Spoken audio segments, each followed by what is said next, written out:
Percaya ya? Oke.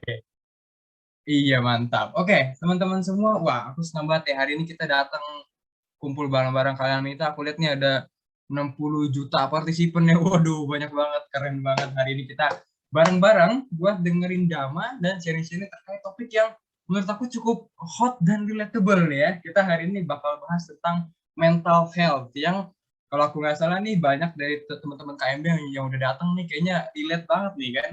Apa namanya tugas ya kan?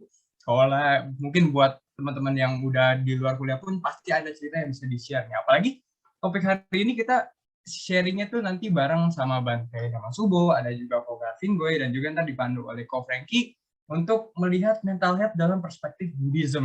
Wah, penasaran banget kan? Penasaran banget sih kalau aku ya. Tapi sebelum kita mulai, ini siapa sih Kongko yang dari tadi ngomong nih siapa sih gitu kan? Coba mungkin kita next slide ya. Oke, perkenalkan dulu. Aku Hanata Pindika Pong, mahasiswa jurusan akuntansi angkatan 2019, umur 20. Dan hari ini aku dipercayakan oleh tim untuk menjadi MC, untuk menjadi Master of Ceremony yang bakal bantu mandu teman-teman semua selama beberapa waktu ke depan. Salam kenal ya, teman-teman semua. Oke. Oke, sekarang aku ingin bacain dikit nih, sedikit aja nggak banyak peraturan selama kita berjalan di event ini ya. Ini supaya kita bisa nikmatin eventnya bareng-bareng lah ya. Yang pertama peserta diwajibkan untuk mematikan mikrofon atau di-mute selama acaranya berlangsung.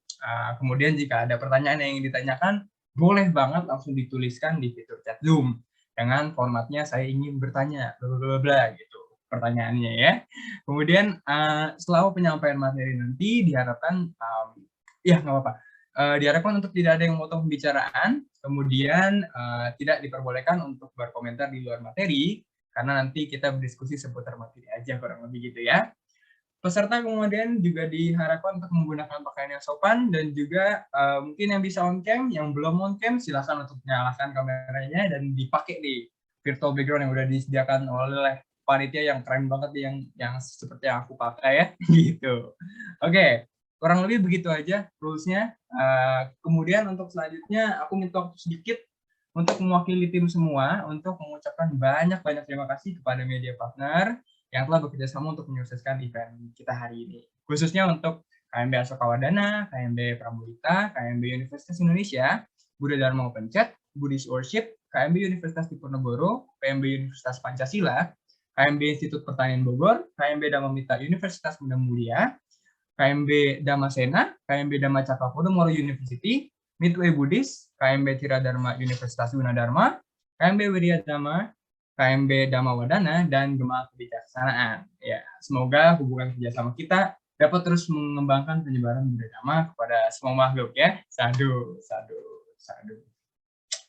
Oke, nah teman-teman semua, sekarang kita akan mendengarkan kata sambutan. Sepatah dua patah kata dari Ketua Umum KMB Dharma yang cantik dan rupawan yang sudah bersama kita hari ini ya. Langsung saja aku panggilkan kepada Siska Cahyadi, waktu dan jaringan aku silakan. Silakan Sis. Oke, sebelumnya terima kasih kepada MC atas waktu dan kecepatan telah diberikan. Sebelumnya juga terima salam Buddhis dari saya, Suti Hontu, Namo Buddhaya. Selamat siang kepada Yang Mulia Biku Dhamma Subbo Mahatera, Bapak Garvin Goy, Ko Frankie Chua beserta teman-teman dan perwakilan rekan-rekan dari media partner yang ada di sini. Terima kasih atas kehadirannya pada talk show siang hari ini dan selamat datang di keluarga besar mahasiswa Buddhis Dharma Arta. Meskipun acara talk show pada siang hari ini lagi-lagi hanya bisa dilakukan secara online karena kita ada terhalangi oleh kondisi COVID, namun sekiranya di pertemuan kita siang hari ini tetap dapat menambah ilmu dan menambah pandangan baru dari teman-teman, serta dapat menjawab pertanyaan kalian mengenai isu kesehatan mental.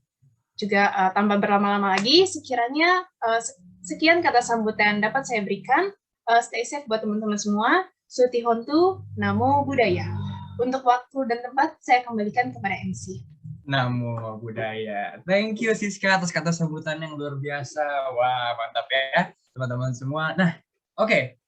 Selanjutnya, aku ingin mempersilakan Shelin Chan sebagai ketua pelaksana event kita hari ini nih guys, yang keren abis tentunya ya. Waktu dan jaringan dipersilakan share, silakan. Setiatu, Namo Buddhaya. Selamat siang semua.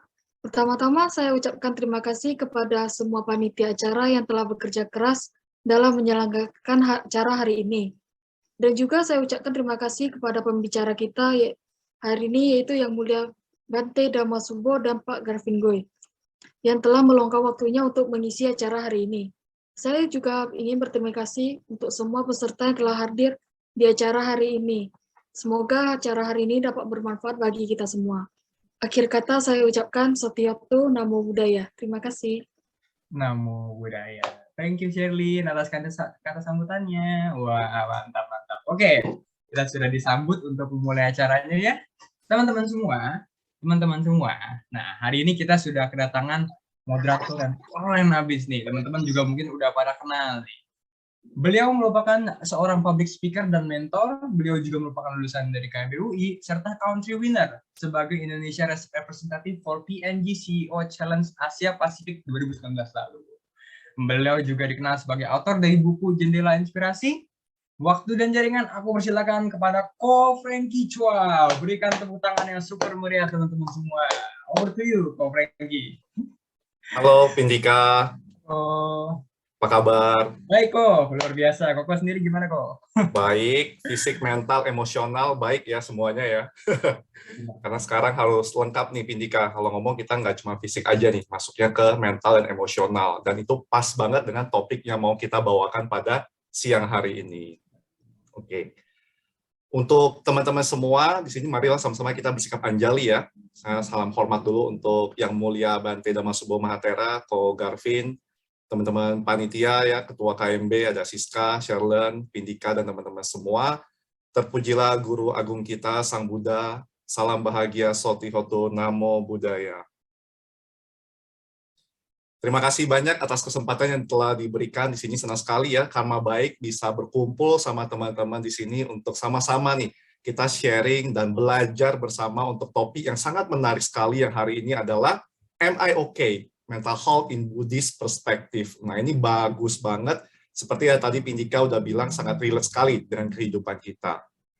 Sebelum aku mulai, teman-teman, ada yang bilang bahwa tak kenal maka tak sayang. Sudah dikenal pun belum tentu disayang ya. Untuk itu, mari sama-sama kita kenalan lagi, supaya kita bisa saling sayang-sayangan ya.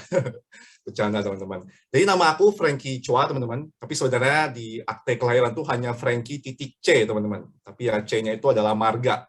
Jadi teman-teman mau panggil saya dengan sebutan apa bebas ya.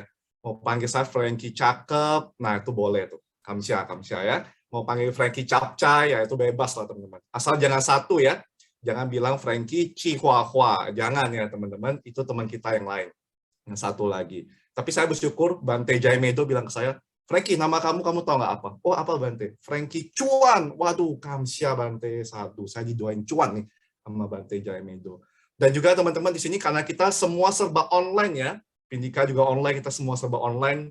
Jadi kalau misalnya nanti lagi sharing, tiba-tiba aku hilang atau mungkin pembicara kita tiba-tiba hilang, bukan berarti kami bisa sulap ya. Tapi mungkin ada gangguan teknis teman-teman. Jadi mohon untuk dimaklumi. Nanti langsung aja di chat di kolom komentar ya. Wah suaranya agak kurang atau ada isu apa, nanti kita akan coba langsung perbaiki. Gitu ya teman-teman. Nah, di sini kita sudah bersama dengan dua pembicara yang sangat luar biasa, yang sangat hebat sekali di sini. Boleh bantu saya untuk next. Nah, yang pertama adalah Yang Mulia Bante Dhammasubho Mahathera. Beliau ditabiskan di Bangkok, teman-teman, di Thailand pada tahun 1986 dengan nama penabis adalah Yang Mulia Nana Sangwaro. Nama guru penabisan adalah Yang Mulia Bante Dhammadiloka. Nah, untuk itu mungkin kita boleh lihat dulu di sini apakah Bante Dhammasubho sudah hadir. Bante mungkin boleh di on cam dulu Bante Dhammasubho. Hadir. Hadir, Namo Buddhaya Bante. Hadir, Mantap ya. Bante. Ya, terima kasih Bante, dan kami tak lupa ingin mengucapkan selamat ulang tahun untuk Bante Dhammasubho yang kemarin berulang tahun ya. Terima Bante, kasih. selamat ulang tahun Bante, Ayuwano Sukang Bala. Terima Terima kasih kasih. Bante kesempatannya. Dan juga Salam sehat. Ya, salam sehat Bante. Kemudian teman-teman, pembicara kita yang kedua, narasumber yang kedua, boleh dibantu next. Ini juga sangat luar biasa. Ada Ko Garvin Goy. Nah, ini kalau yang lain panggilnya Bapak. Saya panggilnya masih Koko ya, karena masih sangat muda sekali teman-teman ya. Ko Garvin ini adalah Ketua Program Studi Psikologi Universitas Bunda Mulia. kemudian juga Ketua Konsorsium Psikologi Ilmiah Nusantara periode 2021 sampai 2023, Pembina Non-Sangha KMB Dhamma-Mita, ini Universitas Bunda Mulia ya, KMB Dhamma-Mita, kemudian juga Presidium Bidang Pemuda dan Pendidikan Vihara Pluit Dharma Suka, VPDS ya. Nah, juga Ko Garvin ini juga punya fun fact, teman-teman. Kalau teman-teman ingin berdiskusi tentang candi, tentang relief, nah ini Ko Garvin adalah orang yang tepat nih untuk diajak berdiskusi. Boleh ya, Ko Garvin ya? Mungkin boleh di spotlight dulu, teman-teman, untuk Ko Garvinnya kita munculkan. Selamat siang semuanya. Selamat siang Bante Damasubo. Selamat siang. Ya, Selamat siang, Ko Garvin. Terima kasih, Ko, untuk kesempatannya sudah mau berbagi di sini.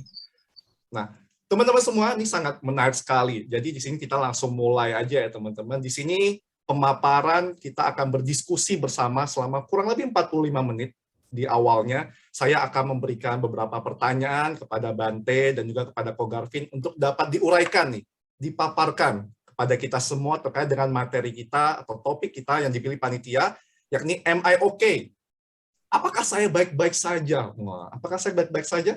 Teman-teman baik-baik saja? Boleh di-chat di kolom komentar, teman-teman. Apakah baik-baik saja? Nah, kita juga akan membahas tentang mental health in Buddhist perspective. Bagaimana pandangan Buddhis tentang isu kesehatan mental. Nah, di sini luar biasa sekali, teman-teman. Setelah itu nanti 45 menit berlalu, ya kurang lebih ya, teman-teman, 45 menit, kita akan masuk pada sesi tanya-jawab. Jadi, teman-teman, silakan ketikkan pertanyaan-pertanyaan di kolom komentar, ditujukan kepada siapa, atau teman-teman ada pertanyaan, atau ingin curhat, nah itu boleh banget, teman-teman. Silakan ditulis di kolom komentar, nanti akan sama-sama kita bahas dan kita diskusikan dengan Bante dan Ko Garvin. Gitu ya, teman-teman ya. Oke, nah saya mau masuk kepada sesi kita, teman-teman. Yakni sesi sharing pada hari ini, talk show ya modelnya. Tentang mental health, atau tentang kesehatan mental nih, teman-teman. Tapi mungkin yang pertama saya mau ke Ko Garvin terlebih dahulu. Ko Garvin, mungkin boleh kau dikasih sedikit konteks nih, penjelasan kepada kita semua, mental health itu apa sih, kok? Kesehatan mental itu seperti apa sih? Apakah ada subkategori yang masuk ke dalam isu kesehatan mental? Mungkin boleh sedikit Garvin menyampaikan. oke. Nah, tentang kesehatan mental ya. Kalau mau secara sederhana ya, kesehatan mental itu berarti psikologis, emosional, dan sosial kita sejahtera. Psikologis sejahtera artinya kita memiliki pemikiran yang benar gitu. Pemikiran benar ini maksudnya pemikiran benar secara psikologis ya. Maksudnya kalau kita ngelihat botol kita bilang itu botol. Ya, gelas kita tahu itu gelas. Buat minum misalnya. Karena ada yang misalnya melihat botol dia bilang itu bayinya. Ya itu kasus ekstrim. Ada, beneran ada. Ya itu ekstrim. Itu secara psikologis sejahtera. Secara emosional sejahtera, kita kalau menghadapi stres, ya sangat wajar ya kalau kita stres ya. Itu sangat manusiawi ya, sangat wajar. Tapi kita ketika menghadapi stres, kita bisa menghadapinya dengan baik gitu. Nah itu berarti secara emosional kita sejahtera. Kalau ada tantangan hidup kita bisa hadapi. Sosial artinya kita bisa berkomunikasi dengan baik dengan orang di sekitar kita. Kalau yang ekstrim nggak sehat mental kan tahu ya, ditanya apa nggak nyambung kan. Jadi secara sosial nyambung. Ditanya apa, jawabnya sesuai konteks. Nah 3 itulah mungkin bisa dikatakan secara singkat ya, kesehatan mental. Psikologis, emosional, sosial, baik-baik saja. Gitu. Oke, terima kasih Ko. Jadi ada 3 aspek penting ya, teman-teman semua bisa langsung dinilai nih, masing-masing ke pribadi dia. Secara psikologis, emosional, dan sosial, apakah saya sekarang dalam kondisi yang baik dan sehat? Nah, bisa sama-sama kita evaluasi, kita nilai. Nah, kemudian mungkin saya mau bertanya sedikit kepada Bante. Bante, kalau kita lihat ya Bante, sekarang kan banyak kan orang fokusnya kepada kesehatan fisik, Bante. Hanya kesehatan fisik saja. Padahal kalau di dalam agama Buddha kita tahu ada 2 komponen, nama dan rupa. Kalau menurut Bante sendiri, sepenting apa sih Bante untuk menjaga kesehatan mental? Dan bagaimana agama Buddha melihat kesehatan mental ini, Bante? Oh ya, saya mengucapkan lebih dulu salam sehat. Ya, jadi salam itu damai, artinya salam itu sendiri artinya damai. Makanya kenapa salam selalu diucapkan setiap mengawali sebuah kegiatan, sebuah perjumpaan, atau sebuah event-event lainnya. Namanya salam. Lalu salam itu macam-macam. Ada salam keagamaan, ada salam kebangsaan, ada salam Zoom, dan juga ada salam sehat. Nah, yang paling tren adalah sekarang ini salam sehat. Salam sehat saya adalah imun, iman, amin, aman. Waret dan waras. Karena waret kalau tidak waras ya percuma. Waras kalau tidak waret juga percuma. Waret itu kenyang. Nah, itulah salam sehat. Ada salam agama-agama. Saya di sini tidak mengucapkan salam agama-agama agar negeri ini tidak menjadi negeri agama. Tapi saya mengucapkan salam kebangsaan. Salam kebangsaan bangsa Indonesia ini kita punya salam resmi, yaitu merdeka. Kalau dulu disambut, tapi sekarang ini lupa kalau kita ini punya negara yang merdeka. Atau jangan-jangan sudah tidak merdeka. Maka ketika diucapkan salam sehat, malah tidak ada yang respon. Karena itu saya mengucapkan salam kebangsaan bangsa Indonesia, yaitu merdeka. Karena kita di forum layar namanya Zoom. Zoom ini juga punya salam. Dan ini saya ciptakan salamnya untuk Zoom ini loh. Apa salam Zoom saya? Zoom, Zoom, Zumpa lagi. Salam Zoom Pasisoma. Apa itu Pasisoma? Pagi, siang, sore, malam. Karena Zoom ini melintasi batas benua yang masing-masing benua itu zona waktunya tidak sama. Maka ya untuk mudahnya salam Pasisoma. Ya, selamat pagi, selamat siang, selamat sore, selamat malam. Karena saya bicara di sini. Datanya teman-teman yang di Amerika, Bante di sini beda waktunya. Di sana siang, di sini malam. Jadi salam sehat ini adalah Pasisoma. Baiklah. Sekarang berbicara tentang kesehatan. Tadi sudah disinggung bahwa hidup ini, badan kita ini terdiri dari dua bagian, dua otoritas, yaitu nama dan rupa, raga dan jiwa, bahasa lain jasmani dan rohani. Secara dharma, kedua-duanya dibutuhkan sehat. Maka ada istilah sehat jasmani, juga sehat rohani. Kalaupun tidak bisa sampai pada tingkat jasmani rohani, ada pilihan lain. Karena ada yang jasmaninya sehat, tetapi rohaninya sakit. Ada yang rohaninya sehat, jasmaninya sakit. Ada lagi yang jasmani dan rohaninya dua-dua sakit. Nah, jadi di antara 4 pilihan ini, pilihan utama adalah sehat jasmani, sehat rohani. Kalaupun belum bisa mencapai tingkat itu, biarlah badan ini sedikit sakit, asal mentalnya sehat. Itu hidup masih banyak manfaat. Daripada orang itu jasmaninya sehat, tetapi mentalnya sakit. Kalau mentalnya sakit, apa saja menjadi sakit. Dan hidupnya akan penuh penyakit. Untuk dirinya sendiri, orang lain, dan lingkungan. Orang-orang yang suka nyinyir, nyerotos, menuduh, menuding, mengutuk, mengamuk, mengkritik, dan menjarah. Itu tanda-tanda indikatornya mental yang sakit. Jangan sampai jasmani sakit, rohaninya juga sakit. Sejak kapan ini semua dikenal? Sang Buddha 26 abad yang lampau telah memberikan pesan-pesan, penjelasan, rincian tentang kesehatan ini. Saudara boleh merujuk pada ayat Dhammapada. Saya ayatnya tidak hafal, tapi saudara boleh cari satu demi satu dan lembar demi lembar.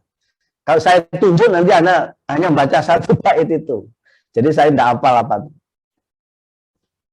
Tapi di sana ada ayat Dhammapada yang kalimatnya aroga paramang laba, santuti paramang danang, wisasa paramang nyati, nibanang paramang sukang. Apa artinya? Arogya paramang laba. Kesehatan adalah keuntungan yang terbesar. Kalau kita sehat, apa saja bisa. Tapi sekali sakit, apa saja tidak bisa. Dan tidak bisa apa-apa. Makan yang enak, lagi sakit menjadi tidak enak. Sate, pahit. Siomay, pahit. Bakpao, pahit. Kalau lagi sehat. Orang yang baik-baik itu dilihat oleh batin yang sehat, semuanya menjadi tidak baik. Tapi begitu batin yang sehat, rohani yang sehat, jiwa yang sehat, barang jelek itu bisa dilihat menjadi baik. Kalau memang yang sakit, barang baik itu loh, di hadapan mata dia juga barang jelek. Nah, karena itulah kesehatan keuntungan yang terbesar. Yang kedua,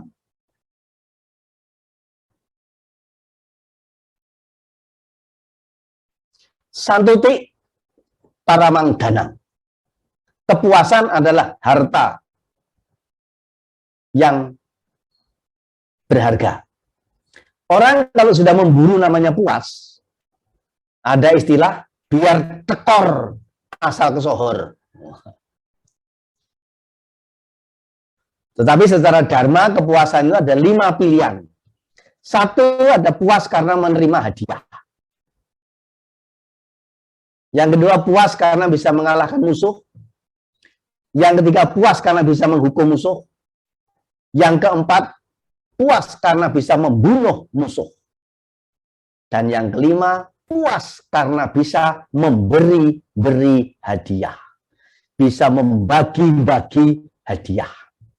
Semulianya tangan yang di bawah, masih lebih mulia tangan yang di atas yang memberi.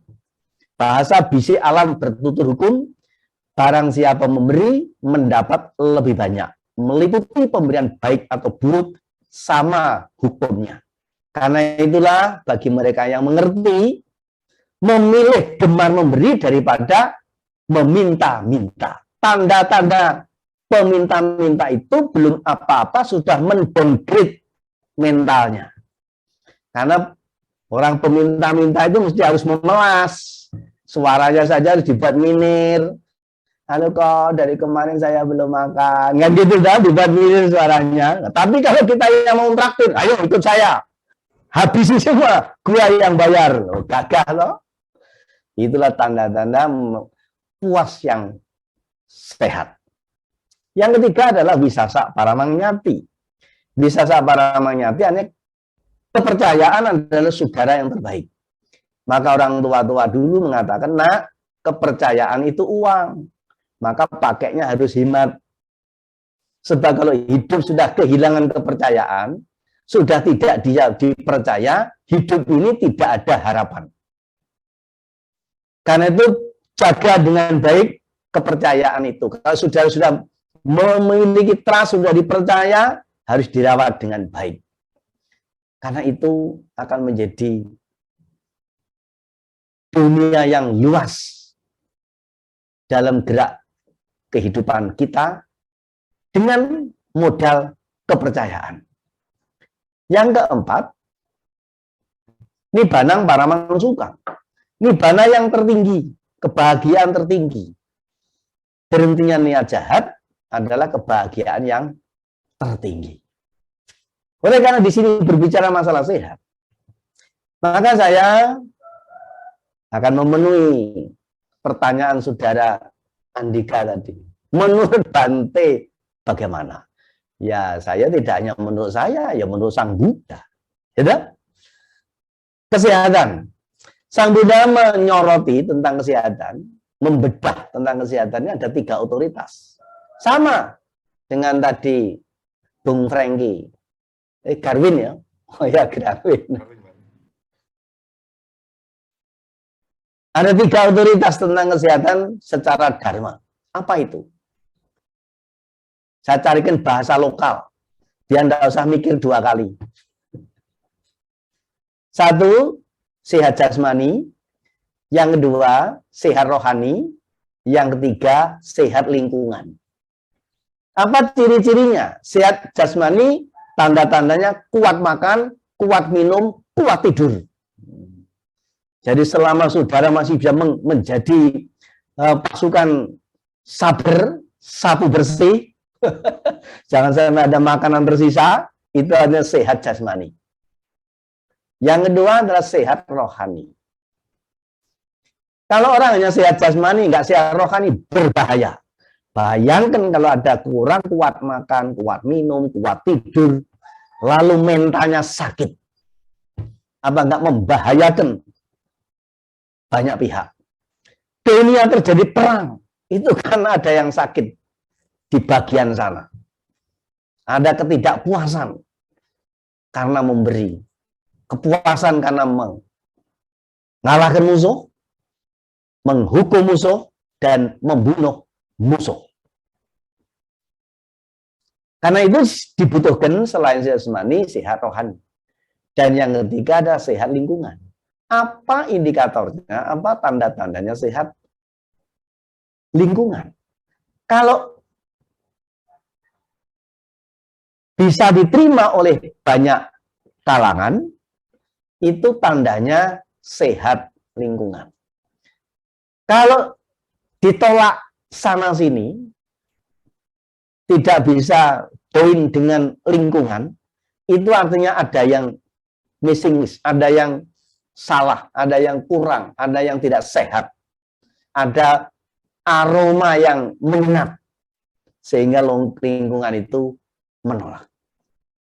Bahasa mahasiswa, pesan saya, jadilah selain sehat jasmani, sehat rohani, dan sehat lingkungan, jadilah manusia yang pinter, bener, kober.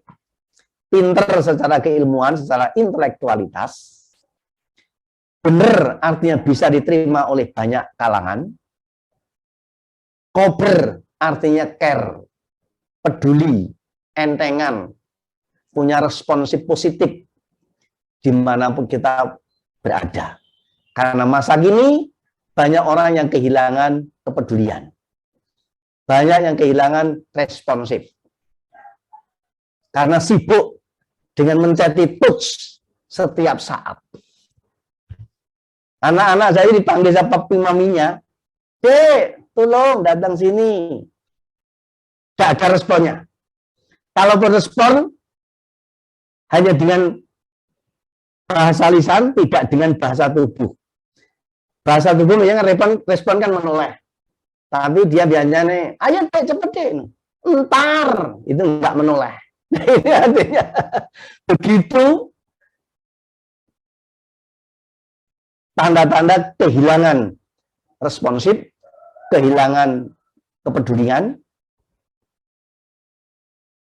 terhadap lingkungan. Ini menurut saya kurang sehat. Maka jadilah manusia yang pintar, benar, lalu kober. Contohnya siapa? Sang Buddha. Sang Buddha itu manusia yang pintar terpelajar, bisa membaca menulis lancar, tidak buta huruf. Maka kata-kata saya, Sang Buddha itu manusia 3C. Cakap, cakep, cukup. Cakap artinya pinter, cakep artinya rupawan, ganteng, Dan cukup artinya tidak berkekurangan dan gemar memberi. Bahkan hidupnya sudah diberikan kepada hidup lain. Dengan pernyataan Sabe Sata Bawantu Sukitara. Itulah Mas, menurut saya yang namanya sehat jasmani, sehat rohani, dan sehat lingkungan. Mental yang sehat akan mempengaruhi kepada kehidupan yang sehat. Terima kasih. Baik, terima kasih Bante udah memaparkan yang sangat luar biasa sekali ya teman-teman semua. Dengan sangat bijak tadi Bante juga menyisipkan makna-makna kehidupan bagi kita. Walaupun di sini kita topiknya kesehatan mental, tapi itu tidak hanya satu aspek saja teman-teman semua.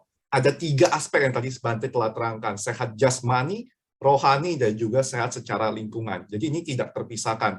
Dan juga tadi dalam agama Buddha juga kita tahu Bante menyebutkan Dhammapada 204. Jadi teman-teman juga bisa baca bahwa kesehatan adalah keuntungan yang paling berharga. Nah, sehatnya secara jasmani dan juga secara rohani. Kemudian juga masih align juga dengan pesan dari Ko Garvin tadi untuk aspek dari kesehatan mental itu sendiri. Nah, tapi saya mau coba balik lagi ke Ko Garvin. Kalau Ko Garvin di sini kita lihat kok ya, kalau misalnya kita bicara generasi millennials, sekarang isu kesehatan mentalnya banyak banget nih kok. Ada yang depresi, ada yang overthinking, galau, mood disorder, dan lain sebagainya. Kalau menurut Ko Garvin sendiri, itu penyebab adanya penyakit mental itu apa sih kok? Dan bagaimana sih cara kita bisa menyikapi penyakit-penyakit mental tersebut? Mungkin boleh Ko Garvin. Oke, nah ini ada dua dimensi saya menjelaskannya ya. Maksudnya dari 2 perspektif ya. Mungkin perspektif pertama saya langsung sorot ke psikologinya dulu ya. Jadi kenapa orang bisa mengalami gangguan psikologis?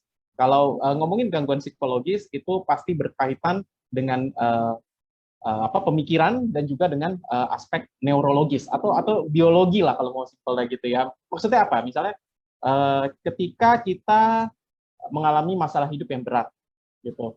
Mengalami masalah hidup yang berat, lalu kita nggak berdaya menghadapinya. Kita nggak berdaya menghadapinya, lalu pemikiran kita mulai tidak rasional ya. Contoh misalnya ketika misalnya gagal lulus kuliah, misalnya gitu deh, karena banyak mahasiswa ya, ini amit-amit gitu, gagal lulus kuliah. Dan harapan orang tua ternyata udah besar banget. Jadi banyak bayangkan ya, pertama tuntutan malu karena nggak lulus ya, itu berarti dengan teman-teman dia malu, mungkin juga dari dosen dia juga merasa nggak enak ya, mungkin dosennya bilang kecewa, plus dia juga punya gambaran kekecewaan, orang tua kecewa ke dia. Nah, mungkin itu bagi dia nggak bisa dia hadapi. Ada orang yang bisa hadapi, ada orang yang nggak. Nah, bagi dia mungkin itu nggak bisa dia hadapi, akhirnya memunculkan banyak pemikiran-pemikiran negatif. Akhirnya apa dia berpikir? Misalnya paling simpel adalah kita suka berpikir overgeneralisasi. Ya, overgeneralisasi itu maksudnya adalah saya gagal. Saya adalah manusia yang gagal. Padahal gagalnya sekali atau 2 kali. Gagal 1 kali atau 2 kali itu sesuatu yang sangat wajar terjadi. Bukan berarti semuanya gagal. Nah, tapi kita sering melakukan itu, overgeneralisasi. Atau mungkin yang bilang kecewa, mungkin hanya dosen pembimbing misalnya ya, yang bilang kamu kok saya kasih waktu setahun nggak kelar-kelar, misalnya gitu ya, mengucapkan itu, dan itu mungkin juga sebenarnya bukan ucapan yang bermaksud buruk. Mungkin ya kayak, ya dosen pembimbing juga kecewa misalnya, atau temen deh ya, teman baiknya ngomong, aduh padahal aku udah berharap banyak sama kamu, let's say seperti itu. Nah, dia overgeneralisasi. Satu orang yang ngomong kecewa, dia berpikir bahwa semua orang kecewa. Dia akan memunculkan pemikiran-pemikiran negatif, pemikiran-pemikiran yang tidak rasional. Tidak rasional seperti apa? Oh, karena si A kecewa, oh kemungkinan besar nih adikku juga kecewa. Adikku kecewa, aku gagal jadi kakak. Aku gagal jadi kakak, aku adalah orang yang gagal. Lalu muncul lagi pemikiran baru lagi. Oh, selain adikku yang gagal, orang tua juga pasti gagal. Pasti kecewa nih. Orang tua pasti kecewa sama aku, udah bayarin dan lain-lain. Aku gagal sebagai anak. Aku adalah orang yang gagal. Ya. Lalu misalnya mau contoh lagi, pacar misalnya pacar. Oh, pacarku pasti malu nih punya pacar gagal seperti aku. Ya punya cowok yang gagal seperti aku. Pasti dia diam-diam ingin mencari yang baru. Misalnya gitu. Aku adalah orang yang gagal. Dan karena udah mulai pemikiran gak rasional itu, pulang nyampe rumah, orang tua belum ngomong apa, dia kan langsung karena pemikiran gak rasional itu bikin dia waspada dong. Waspada secara gak benar juga ya. Orang tua baru nanya, gimana kuliahnya? Mama kok kasih tekanan terus sih? Aku kan udah bilang nanti. Misalnya contoh gitu. Lalu teman mungkin beberapa teman nongkrong mau menghibur. Tapi udah mikir pemikiran rasional dulu, overgeneralisasi tadi. Ya, pasti teman-temanku sebenarnya nggak mau main sama aku lagi. Aku pasti ngomongin di belakang deh. Mereka pasti ketawain aku dibilang bodoh bla bla bla. Temen apa nih? Mau hibur misalnya gitu ya. Bro, nongkrong nih malam ini, kita mungkin makan sambil ngobrol-ngobrol ya, hiburan aja lah gitu. Langsung jawab, langsung karena udah pemikirannya aneh, oh sorry bro, gue sibuk, matiin. Temen juga berpikir ada apa. Itu bisa memunculkan akhirnya ya tadi ya, kalau tadi Bante bilang kecerdasan lingkungan, iya. Jadi ada masalah secara sosial tuh langsung. Ya nanti akan lari ke emosional juga, itu kan nggak bisa menghandle perasaan kecewa. Lanjut lagi ke psikologis tuh, pemikirannya mulai aneh kan, itu nggak terjadi, dianggapnya terjadi. Gitu. Dalam konteks yang lebih ekstrim lagi, pernah saya temui, itu nanti dia ketika lagi ngurung diri di kamar, dia akan mendengar suara.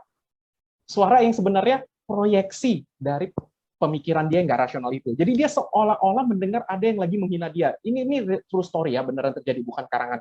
Jadi dia merasa seolah-olah ada yang sedang menghina dia. Misalnya dia bilang, mohon maaf ya, ini mungkin kalau agak kasar, mohon maaf. Jadi dia mendengar suara misalnya, bodoh kamu. Padahal itu nggak ada. Itu pemikiran rasional yang tidak rasional, pemikiran yang tidak rasional dalam diri dia. Itu dia tiba-tiba lagi di kamar bangun, dia dengar suara, bodoh kamu. Lalu dia jawab, ya karena dia merasa ada yang ngatain dia jawab, kamu yang bodoh. Suaranya makin kencang lagi. Dia jawab lagi makin kencang. Suaranya nggak hilang-hilang, dia lempar meja ke arah sumber suara itu. Ibunya cerita di suatu malam tiba-tiba anaknya ngamuk-ngamuk sendiri. Nah, jadi kurang lebih seperti itu ya. Nah, itu dimensi kita langsung ngomongin psikologisnya tadi. Nah, selain itu juga ada faktor zaman sebenarnya. Ya, faktor zaman tadi Bro Franky ngomong ya, milenial zaman sekarang itu aware ya sama kesehatan mental ya. Banyak sebutannya sekarang mau apa nih? Healing, ya, teman toksik, orang tua toksik, pacar toksik, guru toksik, dosen toksik, tetangga toksik, Pak RT toksik sekalian. Terus apalagi nih? Segala gangguan ngerti gitu, segala gangguan kayak ngerti ya.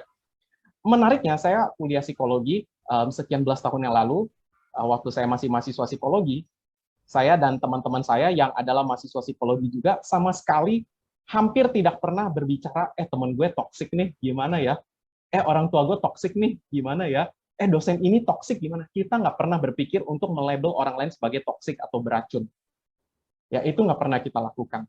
Dan kita juga nggak pernah sedikit-sedikit lagi sedih, aduh aku depresi nih kayaknya. Padahal kita belajar psikologi. Padahal kami belajar psikologi, mahasiswa psikologi loh, S1 dan S2. Ya, tapi kami nggak pernah. Dosennya galak, dosennya toksik nih. Ya, kesehatan mentalku terganggu. Wah, aku depresi nih, butuh healing nih. Ngapain healing? Ngopi aja yuk, bolos yuk, misalnya. Itu kita nggak pernah ngomong kayak gitu. Nggak pernah. Nah, dan ketika kami mengalami, ini konteksnya karena sekian belasan tahun lalu, saya pakai kami, karena audiens sebagian besar masih unyu-unyu kayaknya. Masih unyu-unyu. Jadi, nah, waktu itu kami juga nggak pernah ya mengatakan, waduh ada beban dikit gitu, lalu wah depresi nih, ada beban dikit, waduh anxiety disorder nih gitu. Ya enggak, paling kita mahasiswa psikologi hanya ngomong, bro, lu ngeluarin gejala-gejala orang cemas nih, paling kita yang ngomong kayak gitu, bro, lu keluarin gejala-gejala orang lagi tertekan nih, gitu. Kita nggak ngomong teman kita itu gangguan jiwa atau nggak bilang gitu kita gangguan jiwa. Pertanyaannya mengapa bisa seperti itu? Ya, saya sangat mencurigai. Saya katakan mencurigai ya, karena butuh bukti. Karena belum ada bukti, namanya kecurigaan. Saya sangat mencurigai ini terjadi karena faktor sosmed. Saya nggak bilang sosmed buruk, saya sangat aktif di sosmed, saya main sosmed. Ya, saya nggak bilang buruk ya, disclaimer dulu ya. Ini adalah perkembangan zaman. Jadi, ketika belasan tahun yang lalu, sosmed itu kan jarang ada. Facebook itu baru ada malah tahun 2008-2009 ya, masih kuliah, itu Facebook baru ada. Gitu. Facebook baru ada, Instagram belum ada, tapi di iPhone doang, dan waktu itu orang Indonesia nggak pakai iPhone. Jadi kami sangat jarang main sosmed, seminggu sekali aja atau seminggu 2 kali, sehingga jarang membandingkan diri sendiri dengan orang yang konteksnya berbeda. Maksudnya gini, pergaulan saya hanyalah pergaulan dengan orang yang benar-benar secara geografis di sekitar saya. Ya mainnya sama siapa? Karena dulu saya kuliahnya di Unpar, ya mainnya sama anak-anak Unpar. Mainnya sama anak-anak gang rumah saya, kalau anak kompleks sama sekitar kompleks. Yang mainnya sama sekitar yang secara geografis mirip, yang secara sosial ekonomi juga mirip. Sehingga kalau ada kesenjangan, kesenjangannya nggak jauh. Ada yang lebih pintar dari saya, tapi kepintarannya nggak jauh. Ada yang lebih kaya dari saya, tapi kekayaannya nggak sampai bikin saya sampai gimana gitu. Nah, sekarang kita bisa mengakses informasi sebaya kita yang ribuan kilometer dari kita hanya dalam hitungan detik. Kita bisa tahu di Medan sana ada Crazy Rich Asian misalnya, yang umur 20 tahun udah bisa beli mobil Tesla, let's say seperti itu. Lalu kita melihat itu, kita membandingkan ke diri kita sendiri.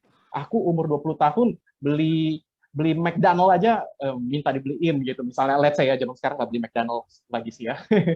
Tapi akhirnya seperti itu. Plus adalah apa yang kita lihat di sosmed itu bukanlah realita. Dalam arti kita hanya share best moment kita di sosmed. Ya, Bro Frankie akan share best moment Bro Frankie di sosmed. Saya akan share best moment saya di sosmed. Saya nggak mungkin share saya jatuh, kepleset, benjol, saya share itu nggak mungkin. Kalaupun share, saya share karena misal teman perhatian. Lihat deh, temanku perhatian, aku jatuh aja, mereka langsung datang. Best moment. Ya, kita nggak bakal share yang menimbulkan citra buruk bagi kita. Kita akan memunculkan yang citra baik bagi kita. Bayangin ya, kita selalu membandingkan diri kita dengan best moment orang lain. Nah, kita selalu membandingkan diri kita dengan best moment orang lain, sehingga dengan mudahnya kita akan mengalami yang namanya perasaan nggak berharga. Kita akan lebih mudah untuk merasakan perasaan yang tidak berharga. Karena perbandingan seperti itu, dan kita bisa bandingin orang yang jauh gitu. Ya, ada Crazy Rich Asian. Ya, iya, tapi itu mungkin hanya satu dari sejuta orang, ya, dan itu secara sosial ekonomi, maksudnya secara geografis jauh dari kita, wajar dia seperti itu, ada faktor-faktor lain yang mempengaruhi. Ya. Jadi faktor itu sangat berperan. Ya, plus sekarang mau dapat istilah-istilah kesehatan mental juga makin gampang, ya, tinggal, ya dulu juga ada Google sih, tapi dulu nggak ada influencer di sosmed. Sekarang banyak influencer yang ya itu pakai terminologi itu, tapi menurut saya mohon maaf kadang kurang bertanggung jawab. Nah, ini jadi kompleks ya. Jadi dua faktor aja deh ya. Psikologisnya sendiri memang bermasalah, tapi kadang-kala psikologisnya nggak bermasalah, tapi karena generation gap itu jadi lebih mudah untuk bermasalah. Gitu ya kira-kira. Oke, thank you Ko Galvin untuk pemaparannya sangat jelas sekali ya teman-teman. Jadi kalau misalnya kita tarik, biasanya overgeneralisasi ya, Ko. Jadi banyak banget yang langsung overthinking, membanding-bandingkan diri, sehingga mereka tidak bisa mengendalikan diri, dan terciptalah depresi, khawatir, galau, dan lain sebagainya. Mungkin saya mau kembali ke Bante, kepada Bante dan Mas Subo. Bante, apakah dari Bante ada tips, Bante, atau saran-saran untuk kita bisa melakukan pengendalian diri, Bante? Kalau misalnya kita lihat kan banyak yang tidak bisa mengendalikan diri, Bante. Lihat ada teman kita lebih sukses, kita langsung iri hati, Bante. Penyakit mentalnya muncul, dan lain sebagainya. Mungkin boleh dibantu, Bante, tips-tipsnya untuk kontrol pengendalian diri, Bante. Ya, tipsnya begini. Barang siapa semakin jauh meninggalkan yang asli alam, ia akan banyak kehilangan. Kehilangan kesehatan, kehilangan kedamaian, kehilangan keharmonisan, kehilangan ketenangan, kehilangan kebahagiaan yang asli alam. Itu tipsnya. Buktinya siapa? Sang Buddha menjadi manusia besar yang kebesarannya bertahan hingga saat ini. Meskipun sudah meninggalkan dunia ini 26 abad yang lampau, tapi kesehatan beliau masih dikenal dan semakin terkenal. Dari mana terkenalnya manusia Buddha ini, yang dahulunya adalah Pangeran Siddhartha, kemudian bertapa. Ternyata beliau itu dekatnya dengan alam. Bertapa selama 6 tahun di hutan Uruwela Senanigama.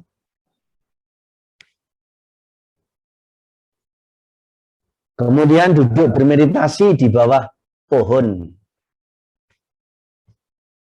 Yang selanjutnya pohon itu dinamakan pohon Bodhi atau pohon penerangan. Berarti kebesaran Sang Buddha dengan segala seginya itu karena dekatnya dengan alam. Jadi tipsnya, kalau saudara-saudara atau juga siapapun juga ingin mendapatkan kesehatan yang prima, baik jasmani maupun rohani, hendaknya tidak serta-merta meninggalkan jauh-jauh dari yang asli alam. Bahasa yang paling sederhana. Kenapa kalau orang itu duduk di bawah pohon, rasanya semilir, damai, tenang. Ini ada satu kerjasama antara pepohonan dengan manusia ini. Pepohonan bisa subur kalau dia bisa mendapatkan asupan amonia. Bahasa desa namanya kompos. Artinya pupuk. Dan badan manusia ini akan menjadi sehat kalau dia bisa membuang banyak kompos, membuang banyak amonia, membuang banyak zat asam arak. Semakin kompos tertumpuk di dalam badan, semakin mendesak kesehatan. Nah, ketika seseorang berteduh di bawah pohon, ini menjadi kerjasama. Pohon membutuhkan kompos banyak, manusia butuh membuang kompos banyak.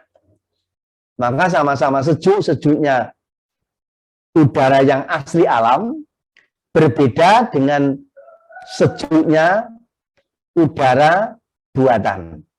Kalau yang buatan namanya AC, air conditioning. Kalau alam namanya ACC. Apa itu, Bante? Angin cuma-cuma. Jadi itu tipnya. Terima kasih.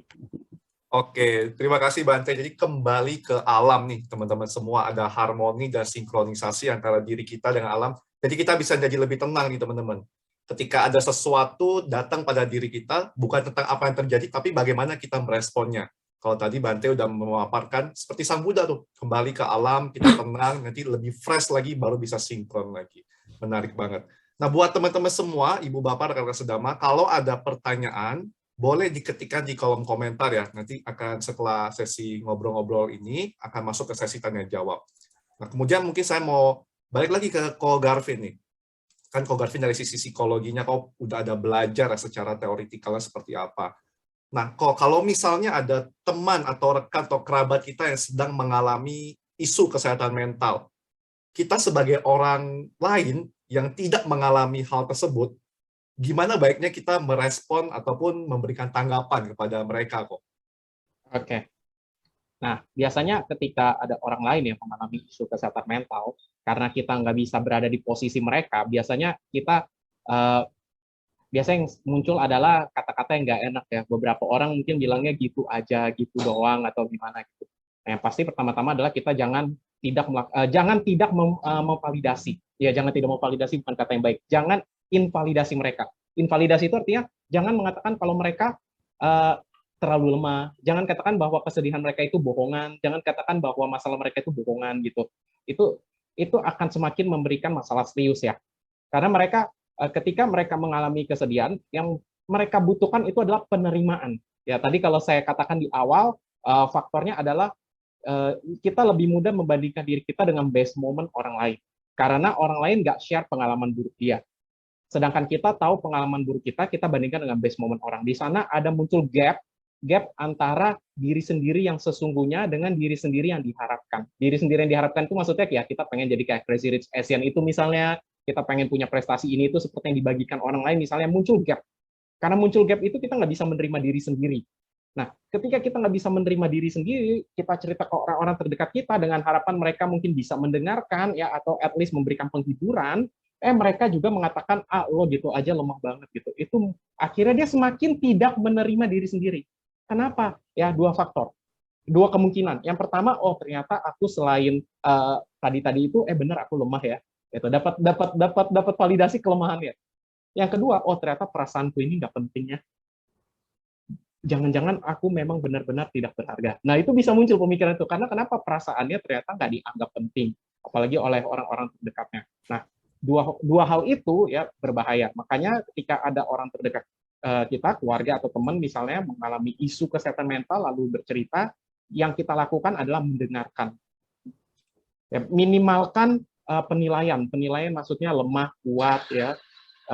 Kita lebih banyak mendengarkan, memberikan penguatan, dan ketika perlu refer mereka ke profesional kesehatan mental. Seperti itu ya kira-kira. Oke, thank you Ko Garvin. Berarti kuncinya pertama active listening ya kok. Jadi pendengar dulu ya, jangan langsung dijudge. Kalau teman, kerabat, atau keluarga lagi ada sesuatu, teman-teman kita jangan langsung ngejudge, Ya, kita coba dengerin terlebih dahulu, kita coba memikirkan kalau di posisi mereka seperti apa, baru nanti kita bisa meresponnya. Oke, nah sebelum kita memasuki ke sesi tanya jawab bersama teman-teman yang hadir di sini, mungkin saya akan kembali kepada Bante. Bante, kalau misalnya kita lihat sekarang penyakit mental banyak banget, Bante. Ada yang sedih, galau, khawatir. Menurut Bante, bagaimana ya caranya supaya kita bisa mengendalikan mental kita, Bante? Supaya kita bisa mengatasi penyakit-penyakit mental itu, Bante. Khususnya nih, Bante, untuk anak-anak muda nih, Bante. Nah, yang masih baru-baru ini yang exposure pemaparan teknologinya tuh masih banyak banget nih, Bante. Bagaimana membentengi diri, Bante? Ya, itu kalau di dunia akademik, dunia pendidikan, kita ini sudah bergeser posisi dan beralih fungsi.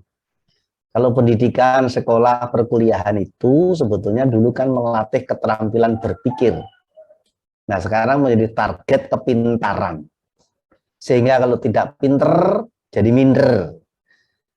Sampai galau kayak tadi yang disampaikan oleh si Garwin.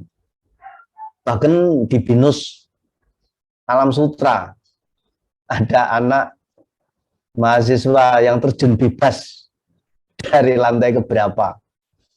Dan akhirnya Bante diminta datang. Saya datang waktu itu membuat patidana bersama dengan teman-teman di kampus Alam Sutra. Dan juga ada yang sampai terjun dari rumah makan. Yang paling baru katanya di Jakarta juga ada yang terjun bebas dari apartemen. Jadi yang namanya terjun bebas itu apapun yang enggak aman. Terjun bebas bisnis juga kurang aman kalau belum mengetahui seluk-beluk bisnis. Terjun bebas ke politik juga tidak aman kalau belum tahu seluk-beluk perpolitikan. Nah, intinya apa? Cobalah menghidupkan kembali dalam membentuk watak jiwa kepribadian ini diisi dengan 3 hal.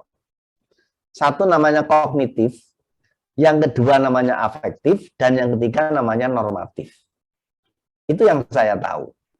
Apa kognitif? Adalah wilayah kecerdasan intelektual, penguasaan ilmu teknologi, dan seterusnya. IT, scientist, itu dibutuhkan untuk saat ini.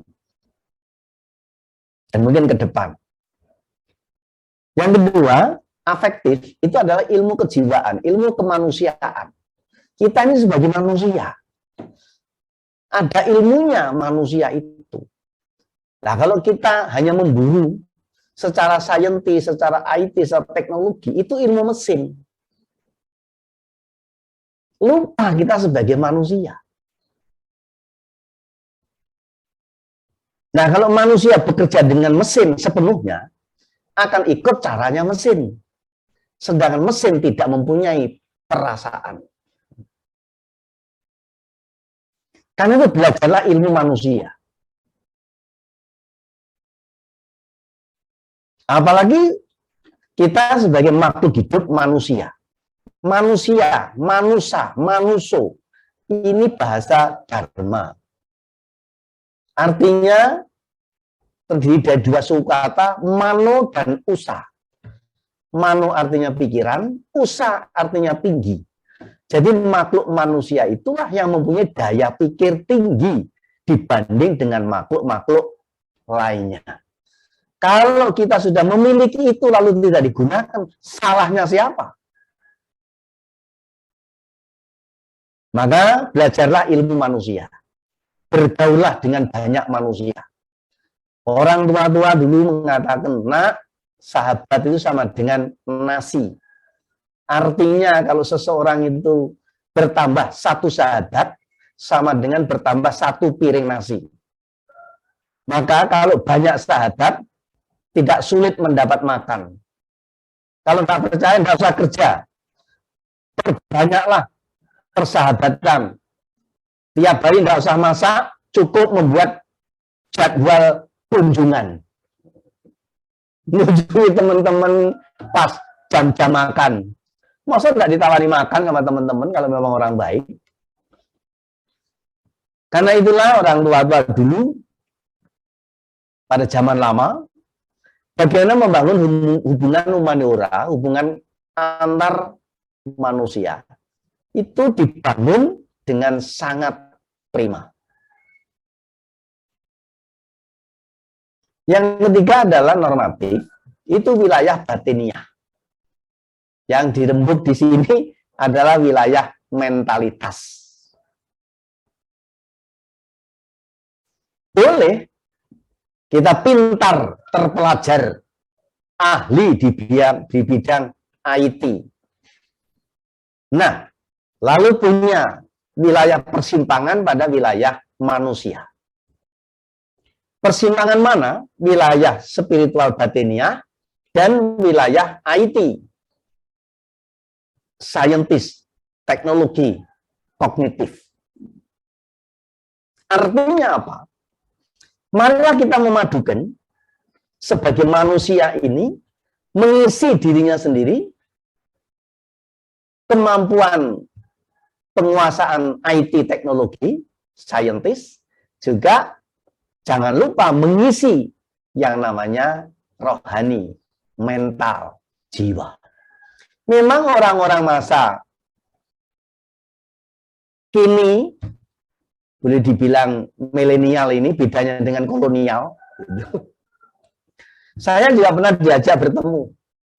Ada anak-anak, ada orang-orang yang berbasis IT. Ngeyelnya bukan main. Seolah-olah menafikan yang namanya spiritual. Menafikan yang namanya moral. Moral itu wilayah manusia, spiritual wilayah batinnya.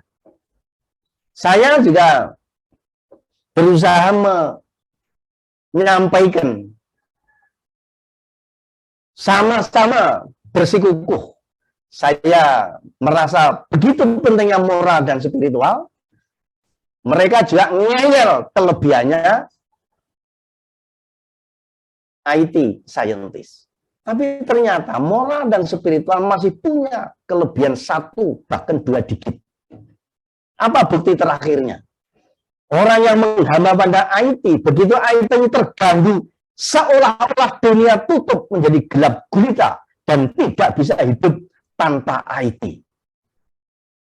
Handphonenya hilang, mesinnya macet, laptopnya tidak bisa hidup, alat-alat berat tidak bisa bekerja. Ternyata sembuhnya dengan apa? Nyari mbah dukun. Orang yang ahli spiritual. Coba berbicara dengan alam, dengan budaya puja. Seperti yang diajarkan oleh Sang Buddha. Langsung mesinnya semua hidup satu-satu. Jadi adik-adik, saudara-saudara, sahabat-sahabat saya, ya teman-teman saya ini, cobalah kita sebagai manusia, kita juga belajar ilmu manusia. Yang berkemanusiaan. Nah,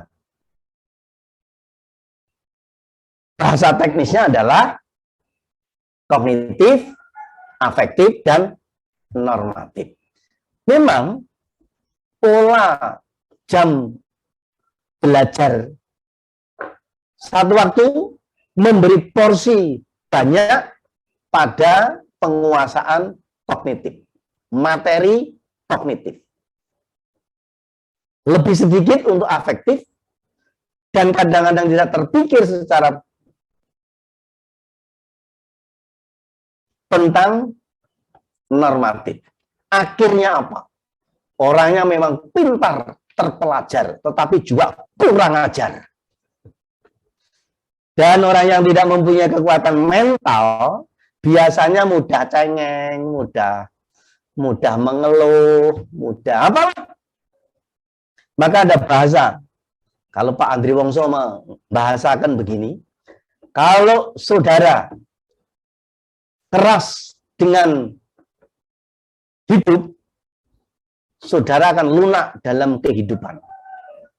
Kalau saudara lunak pada hidup, saudara akan keras pada kehidupan. Itu bahasa Pak Andri Wongso. Saya punya bahasa, Orang-orang sukses tidak santai. Orang santai tidak sukses. Bante teman saya itu sukses loh, padahal dia santai. Betul. Dia sukses menjadi orang santai. Ngecek-ngecek, ngkong-kong kita ngomong. Orang yang laule, orang yang lanto, itu tidak laupan. Laupan-laupan itu tidak lanto. Maka kalau anak-anak ini hanya lanto-lanto, nanti nggak jadi laupan, jadinya apa? Laule. Ini jelas sekali. Nah, kalau kita merujuk pada teks-teks atau Dharma yang Sang Buddha tentang keberkahan, kemakmuran dalam kehidupan ini, belum berbicara nanti di surga loh. Di kehidupan sekarang ini, itu sudah dituangkan dalam namanya berkah utama. Kita hari-hari membaca berkah utama. Asewana, cak balalang, sampai di luar kepala. Tapi kadang-kadang kita tidak meresapi, tidak menghayati apa yang dimaksud. Dan apa yang terkandung pesan di dalamnya itu. Ternyata Asewana cak balanang tidak bergaul dengan orang dulu konservatif. Jadi kalau kita ingin maju, bergaullah dengan orang maju. Kalau kita ingin sukses, bergaullah dengan orang sukses. Kalau kita ingin baik, jadilah bergaul dengan orang baik. Kita memang berada pada dunia media sosial yang tanpa batas. Tapi kita kan bisa memilih, bisa mensortir mana yang mesti kita bisa konsumsi. Hendaknya tidak hanya ditelan mentah-mentah, tapi harus dikunyah-kunyah. Biar tidak keselak. Nah, kadang-kadang kita itu bangganya kalau bisa share yang paling pertama. Kadang-kadang kejadian belum selesai, sudah di-share ke sana-sini. Loh, pernah loh, Frankie terjadi, sudah beredar di media sosial, dengan heboh, telah meninggal dengan tenang, Biku Dhamasubo. Ternyata yang meninggal itu Bante Dhamasuto.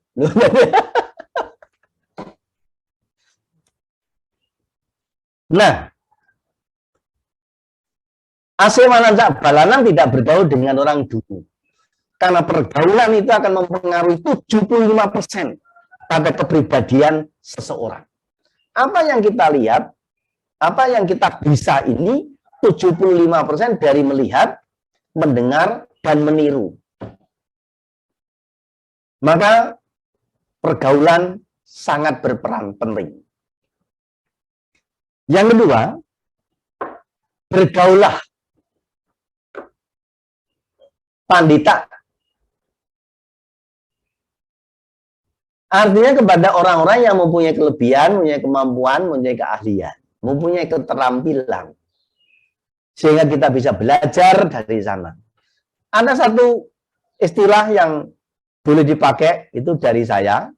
Tidak usah membayar fee istilah ini. Apa bahasanya? Setiap orang yang saya jumpai pasti mempunyai kelebihan yang saya tidak miliki. Maka bahasa yang paling baru, saya istilahkan, kita hidup itu mandiri, tetapi tidak sendiri. Mandiri artinya apa? Mandi sendiri. Apa ada mandi tidak sendiri? Ada. Yang dimandikan orang lain. Dua kemungkinan. Kalau tidak sakit, mungkin meninggal dunia. Nah, itu dimandikan orang lain. Tetapi ingat, meskipun kita itu mandi sendiri, perangkat, peranti, peralatan, material, spare part yang kita gunakan untuk mandi mewah itu, ada orang lain yang membuat. Karena itulah kita ingat kepada mereka. Dengan begitu kita mandiri, tetapi tidak sendiri. Setiap orang yang kita jumpai pasti mempunyai kelebihan yang saya tidak miliki. Dengan begitu kita bergaul itu menjadi mudah dan tanpa beban, nggak perlu jaim. Kita datangi seminar itu dapat ilmu dari sana.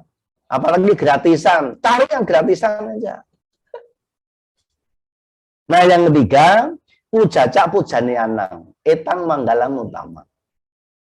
Menghormat kepada patut dihormat, itulah berkah utama. Jadi tidak bergaul dengan orang dungu, bergaul dengan orang bijaksana, menghormat kepada patut dihormat, itulah berkah utama. Dan berkah ini beda dalam pembahasaan. Dalam bahasa Pali, berkah diterjemahkan dari manggala. Manggala beda dengan laba. Kan tadi aroga paramang laba. Keuntungan, kesehatan adalah keuntungan terbesar. Jadi laba yang kita sering pakai itu adalah berasal dari bahasa Pali. Artinya untung. Dalam bahasa Pali, laba itu untung, berkah itu manggala. Dalam bahasa Mandarin, untung itu cuan, berkah itu hoki. Dalam bahasa Javanologi, untung itu bati, berkah itu bejo. Nah, kita harus bisa memilah bahasa ini dengan tepat, agar ketika kita menjalani di atas bahasa itu, kita juga di jalan yang tepat. Berkah itu ketentraman jiwa. Hoki itu ketentraman jiwa. Tapi kan banyak yang tidak tepat. Sudah numpuk duit setinggi langit, nyatanya masih mengeluh belum punya hoki. Nah, ternyata memang beda. Cuan itu adalah keuntungan materi, hoki itu ketentraman jiwa. Banyak orang yang tidak punya duit, tetapi jiwanya tentram. Banyak orang yang punya duit, tapi jiwanya galau. Nah, Sang Buddha kelebihannya dan bedanya dengan manusia lain, kemampuannya menemukan kedua kutub yang berseberangan ini. Satu cuan, satu hoki. Dalam bahasa teknisnya, satu meta, satu panya. Bahasa desonya, satu otak, satu hati. Otak dan hati itu berbeda. Otak wilayah sini, hati wilayah sini. Orang-orang yang wisdom, orang-orang yang mempunyai kelenturan jiwa, kemampuannya memadukan antara otak dan hati. Secara ekstrim, semua berkekurangan. Terlalu banyak otak sama jeleknya dengan terlalu banyak hati. Kalau terlalu banyak otak, dia akan egois, linear, kotak-kotak.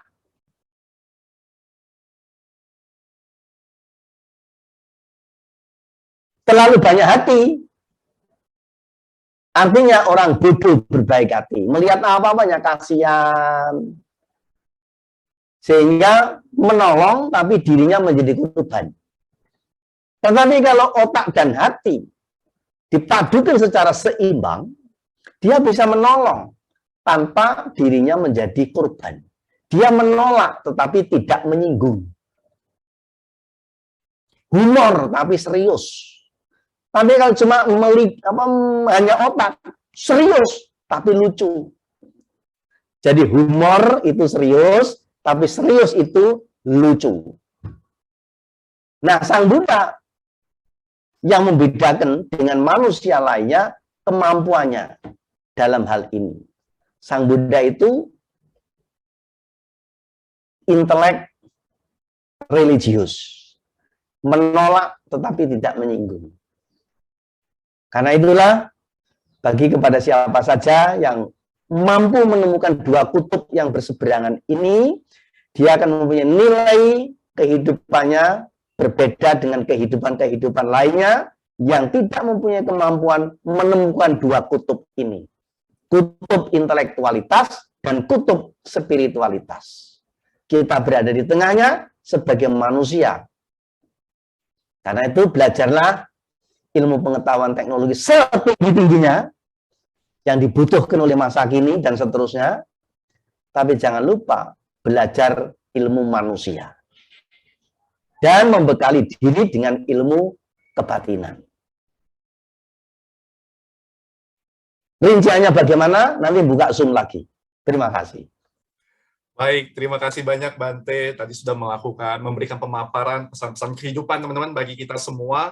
Jadi boleh teman-teman tingkatkan untuk kognitifnya teman-teman, intelektual silakan ditingkatkan, tapi jangan lupakan untuk aspek moral, sosial, dan spiritual. Karena kombinasi dari hal-hal inilah yang akan membuat kita menjadi kuat untuk bisa menghadapi berbagai permasalahan mental. Terima kasih Bante. Nah, kemudian teman-teman, kita akan memasuki sesi tanya jawab. Jadi kalau teman-teman, ibu bapak di sini punya pertanyaan, silakan diketikkan di kolom komentar. Di sini ada satu pertanyaan sudah masuk, saya coba bacakan dari Andreu Yogianto. Selamat siang, Namo Buddhaya, Ko Garvin, dan Bante Dhamma-Subo. Dalam psikologi dan ajaran Buddha, apakah orang yang menyadari dan mengakui bahwa dirinya itu lagi tidak baik-baik saja, itu baik secara psikologi, moralnya, atau benar dalam ajaran Buddha? Oke, berarti kita menyadari bahwa kita lagi tidak baik-baik saja. Apakah itu boleh seperti itu? Nah, maksud pertanyaan seperti itu. Kemudian bagaimana tanggapan dan saran solusinya? Mengingat sebuah kesusahan mengakui dan menyadari bahwa dirinya lagi tidak baik-baik saja, atau singkatnya berbohong pada diri sendiri.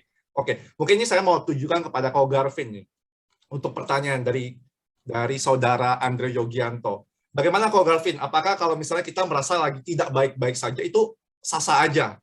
Lalu kan biasa orang coba menjadi kuat nih kok. Lagi coba kuat, enggak kok, aku baik-baik saja kok. Nah, jadi membohongi diri sendiri, padahal lagi tidak baik-baik saja. Kalau dalam konteks psikologi, seperti apa Ko Garvin? Oke, nah ini sebelum saya langsung menjawab yang itu, saya sedikit belok dikit ya. Belok dikit dalam arti saya mau memberitahu bahwa ada dua jenis karakter manusia nih terkait dengan kesehatan mental ini. Yang pertama, ada orang yang dikit-dikit masalah mental. Jadi dia sebenarnya nggak separah itu, tapi over identifikasi. Mungkin saya bilangnya gitu ya. Dia mengidentifikasi berlebihan. Tapi ada yang tipe yang seperti tadi tuh. Jangan-jangan dia ada masalah, tapi dia nggak mau mengakui atau nggak mau menganggap dirinya ada masalah. Jadi yang satu mungkin bisa kita katakan hipo-identifikasi. Jadi satu hyper, satu hypo ya. Satu berlebihan, satu berkekurangan. Ekstrim. Ini ekstrim gitu. Jadi saya mengamati dua jenis manusia yang seperti itu. Ya, ada yang hanya misalnya, let's say ya hari ini misalnya mungkin berantem sama teman baiknya misalnya, lalu dia sedih, dia langsung update status bilang dia depresi. Nah itu kan yang hyper ya, berlebihan. Ada juga yang mungkin dia udah parah banget, yang memang dia sebenarnya harusnya udah perlu tuh pergi ke psikolog atau psikiater ya, tapi karena dia ingin merasa dirinya kuat gitu, akhirnya hypo ya, jadi dia nggak mengidentifikasi secara ekstrim. Nah kita masuk ke kasus yang kedua. Ya kasus yang kedua ini gimana nih? Nah sebenarnya mengidentifikasi kesehatan mental itu agak-agak abstrak, karena ya sesuatu yang abstrak memang ya, itu sesuatu yang nggak bisa dilihat secara langsung gitu. Kita perlu kira-kira kita melihat nih, tadi pakai aspek yang tadi ya, psikologis, emosional, sosial. Kita menilai diri sendiri aja. Kita nggak usah pakai self-diagnose, nggak usah ngomong, jauhkan semua label-label depresi, anxiety disorder, bipolar, apapun itu ya. Karena jangankan awam, sarjana psikologi aja nggak boleh mendiagnosa. Sarjana psikologi tidak boleh mendiagnosa. Bahkan lulusan S2 psikologi tidak boleh mendiagnosa. Yang boleh melakukan diagnosa adalah psikolog. Psikolog itu artinya S2 psikologi yang berlisensi. Jadi S2 psikologi yang berlisensi. Jadi kalau lulusan S1 psikologi mendiagnosa nggak boleh. Ya, S2 psikologi nggak ada lisensi, nggak boleh diagnosa. Apalagi awam. Ya, ini perlu digarisbawahi.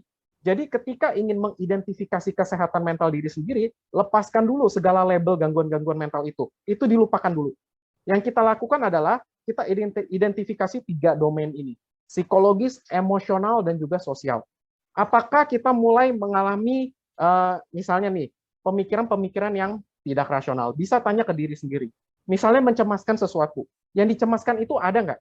Kecemasan itu kan artinya kita mewaspadai potensi bahaya yang akan muncul di masa depan. Ya, kecemasan itu artinya belum muncul, tapi kita duga kemungkinan besar muncul. Nah, rasional nggak kecemasan itu? Kalau ternyata tidak rasional, ya itu jangan-jangan ya, kita mulai mesti hati-hati. Ya, tidak rasional misalnya apa? Misalnya nih, ada orang yang fobia. Ya, ada orang yang fobia. Fobia itu kan kecemasan yang tidak rasional. Makanya dia dibilang ya fobia gitu ya.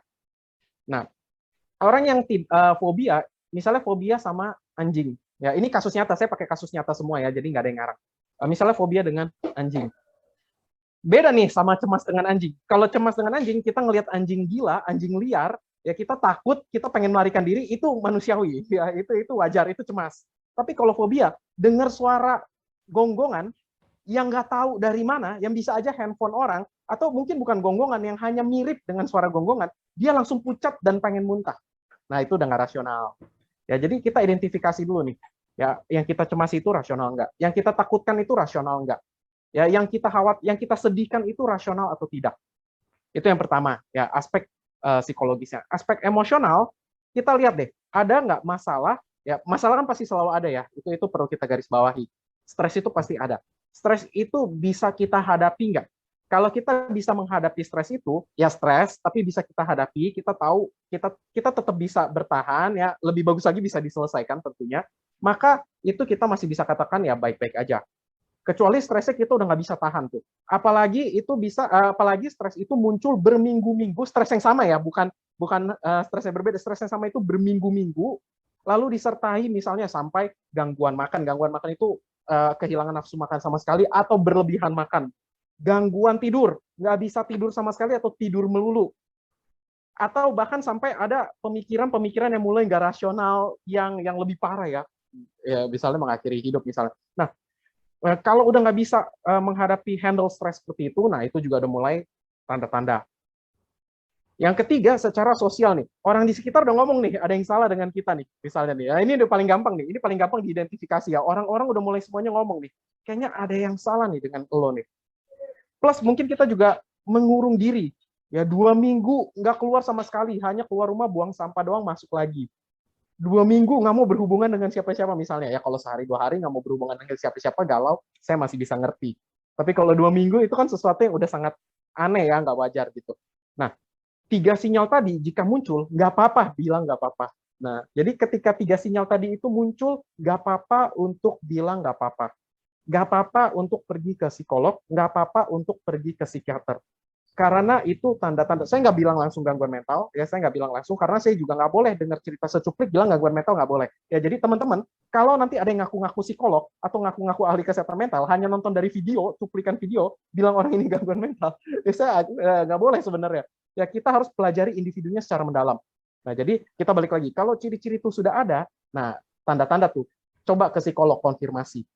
Gitu. Jadi kurang lebih seperti itu ya, nggak apa-apa bilang nggak apa-apa kalau sinyal-sinyal itu sudah muncul. Kira-kira demikian. Oke, thank you Ko Garvin, sudah sangat jelas sekali ya untuk pertanyaan yang tadi sudah dijawab. Kemudian ada pertanyaan lanjutan dari Fafa. Selamat siang Bante Damasubo dan Ko Garvin.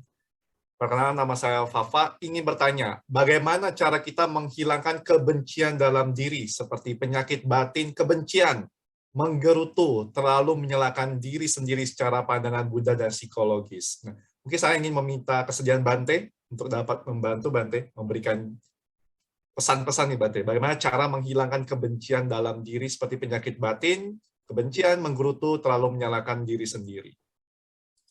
Ya, secara Buddhis, secara Dharma, dalam banyak hal, dalam kehidupan ini, persoalannya bukan bisa atau tidak bisa, boleh atau tidak boleh, tetapi mau atau tidak mau. Karena hidup itu opsi, dan opsi itu ada 2 sisi, satu sisi konsekuensi, dan sisi kompensasi. Manusia belum apa-apa, ya sudah menyatakan dirinya, aduh saya tidak bisa, saya tidak sanggup. Jangan mimpi saja jangan. Kalau sudah dari awal menyatakan dirinya lemah.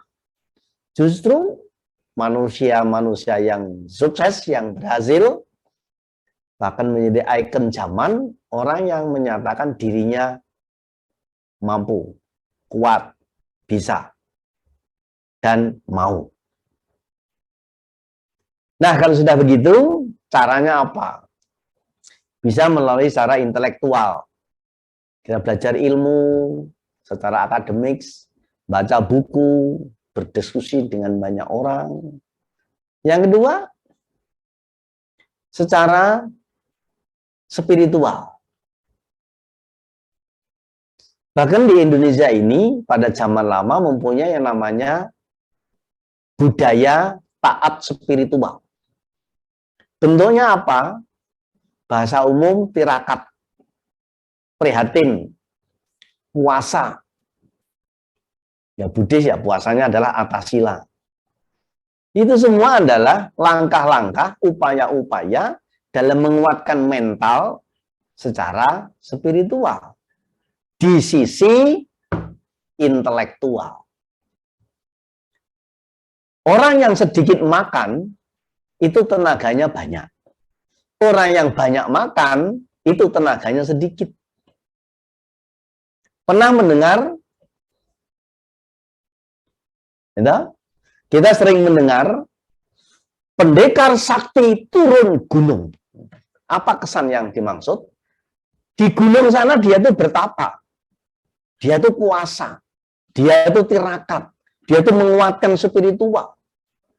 Sehingga mempunyai daya lebih. Ya, miracle, mulai keajaiban, mulai kesaktian, dan seterusnya. Di gunung tidak ada apa-apa. Maka kita jarang dan tidak biasa mendengar istilah pendekar sakti keluar dari mall. Tidak ada itu. Mesti pendekar sakti turun dari gunung. Jadi kalau sampean pengen membentengi diri, tidak ada cara lain. Jaga. Cari solusinya. Satu, yang berbasis akademis intelektual, ilmu pengetahuan, wawasan, dan pengalaman. Yang kedua adalah wilayah batiniah, wilayah spiritual, mempunyai pengendalian diri, melatih diri, ya atasila, ya puasa, ya prihatin.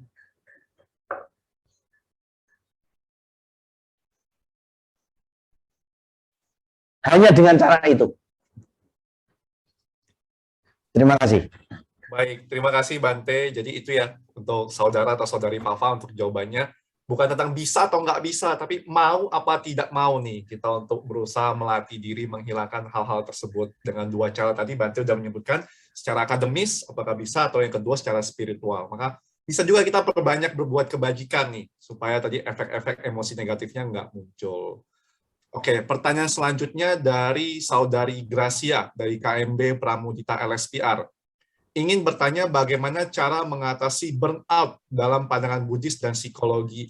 Nah, mungkin ini ke Ko Garvin ya. Burnout, stres berlebihan. Nah, Ko Garvin, apakah ada tipsnya kok? Atau mungkin gini kok, mungkin ada orang yang mengalami mental health issue kok, ya depresi dan sebagainya, harus ngapain kok? Nah, mungkin itu. Oke. Ya, ini secara general mental health issue, kalau secara spesifik burnout misalnya contoh gitu ya. Jadi, oke, gimana nih cara ngatasinnya? Nah, kalau kita, karena contohnya burnout, kita burnout dulu. Kita spesifik ke general dulu ya. Khusus ke umum. Well, ini bahasa itu banget. Kita dari khusus ke umum ya. Jadi, burnout itu kan kejenuhan ya. Stres karena kejenuhan ya. Benar, itu bagian dari stres ya. Biasanya burnout itu sebenarnya istilah yang familiarnya di tempat pekerjaan gitu. Stres kerja bikin jenuh. Di pendidikan juga mungkin aja, cuma ya memang lagi-lagi ya istilah kesehatan mental itu sekarang sangat bebas ya. Kadang konteksnya di mana-mana bisa muncul, tapi burnout itu basicnya adalah jenuh. Nah, biasanya gini, 3 hal juga ya. Saya suka mainin angka 3 sih sebenarnya, lebih enak aja gitu. Jadi 3 hal lagi nih. Ya, burnout itu biasa terjadi secara, ini sedikit teknis ya, kognitif, lalu secara emosional, secara fisik. Gitu. Kognitif, emosional, fisik. Maksudnya apa? Secara kognitif, dia merasa apa yang dia lakukan ini sudah tidak bermakna. Nah, makanya jenuh kan. Jenuh itu kan artinya dia nggak menemukan makna lagi dalam kegiatan ini. Orang kerja jenuh. Karena menurut dia pekerjaan ini terlalu rutinitas, sudah nggak ada maknanya lagi. Beda dengan dia pertama kali melakukan itu. Nah, yang kedua, secara emosional, artinya dia juga udah nggak menemukan kesenangan dalam aktivitas itu. Dia udah nggak happy gitu. Mungkin karena rutinitas yang terlalu banyak juga. Ya, secara fisik. Nah, secara fisik nih, ini mind and body ya. Saling berhubungan ya, nama dan rupa tadi kalau Bro Franky ngomong ya. Nah, karena secara mental dia juga udah nggak menikmati, dia nggak menemukan makna, fisik dia juga menolak sebenarnya.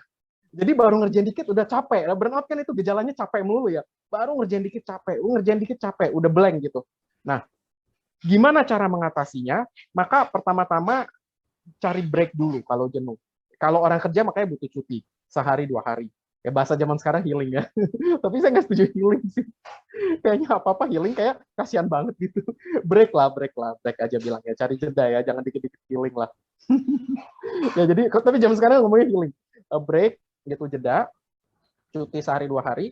Kalau kuliah mungkin lebih enak ya. Kuliah mungkin tunggu minggu tenang sebelum ujian. Ya bisa Sabtu Minggu atau lagi nggak kuliah, lagi nggak jadwal kuliah ya, lakukan sesuatu atas keinginan pribadi. Lakukan sesuatu atas keinginan pribadi. Kenapa? Karena akarnya dari jenuh. Jenuh itu artinya nggak ada ruang untuk mengekspresikan diri, nggak ada ruang untuk kebebasan. Maka kata kuncinya adalah cari aktivitas yang memang kita pilih sendiri. Biasanya hobi. Ya biasanya hobi, tapi whatever ya, kalian yang lebih tahu dong. Gitu. Nah, itu yang pertama. Dengan demikian muncul apa? Karena kita bisa mengendalikan, tanda kutip ya, tanda kutip mengendalikan aktivitas kita, kita memunculkan lagi rasa kebermaknaan.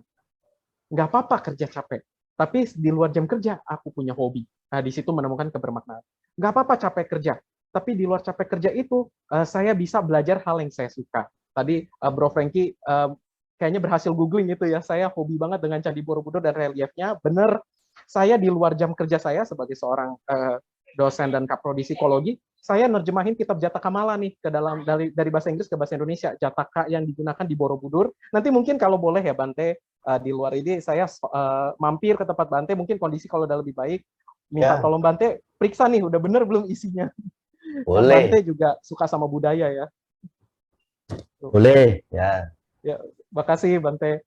Nah, itu cara saya tuh menghilangkan kejenuhan. Jadi ada hobi, saya demen tuh budaya-budaya gitu. Nah, itu teman-teman silakan cari.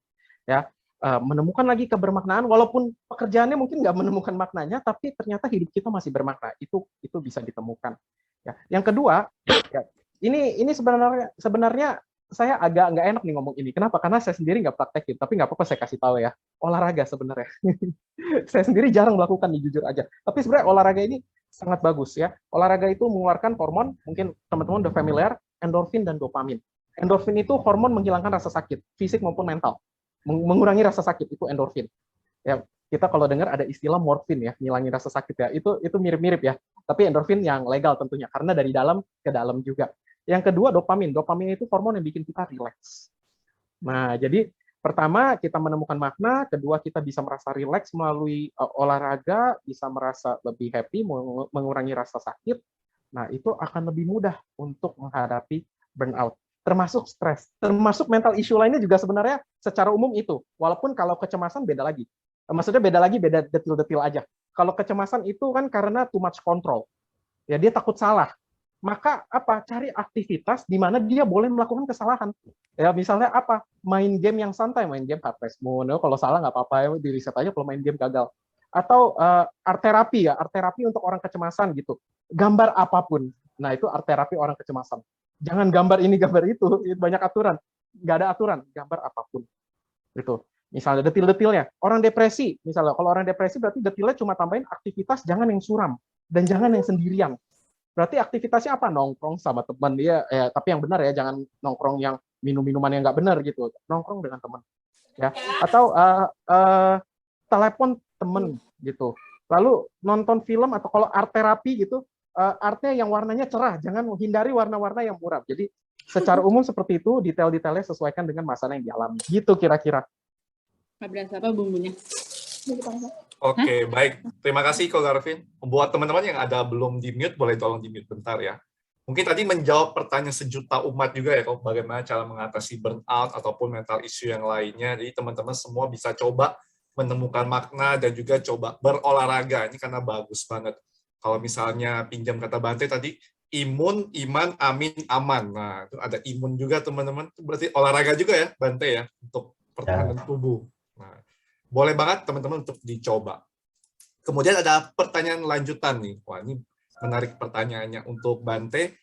Nama budaya Bante. Ya. Pertanyaannya, bagaimana cara kita agar tidak takut menghadapi masa depan dan menjaga iman saat terpojok oleh tekanan batin dan cobaan yang begitu banyak? Wah, ini menarik pertanyaan Bante. Cara agar tidak takut menghadapi masa depan saat iman terpojok oleh tekanan yang begitu banyak. Mungkin boleh Bante sedikit. Ya, itulah makanya di dalam penemuan Sang Buddha itu ada istilah yang namanya hidup saat ini. Gitu, sati sampajana. Sati sampajana itu hidup saat ini. Masa itu terdiri dari 3. Dan memang jadi kalau Darwin suka dengan 3-3, itu sebenarnya kan rumusnya Sang Buddha. Coba Sang Buddha itu rumusnya cuma 3. Ya, tisarana 3.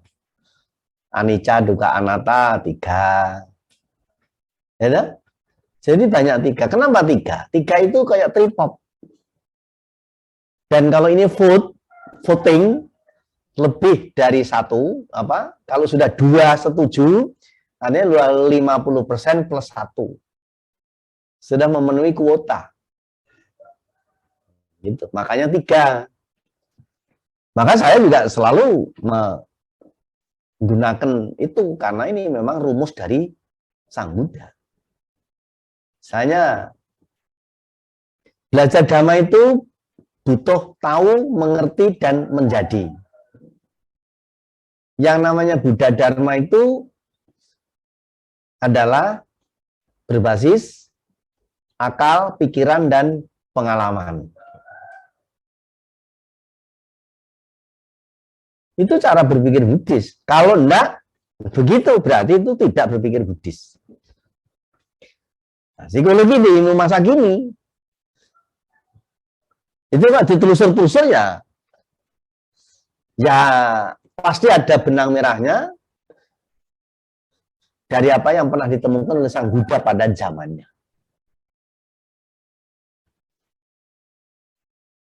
Nah,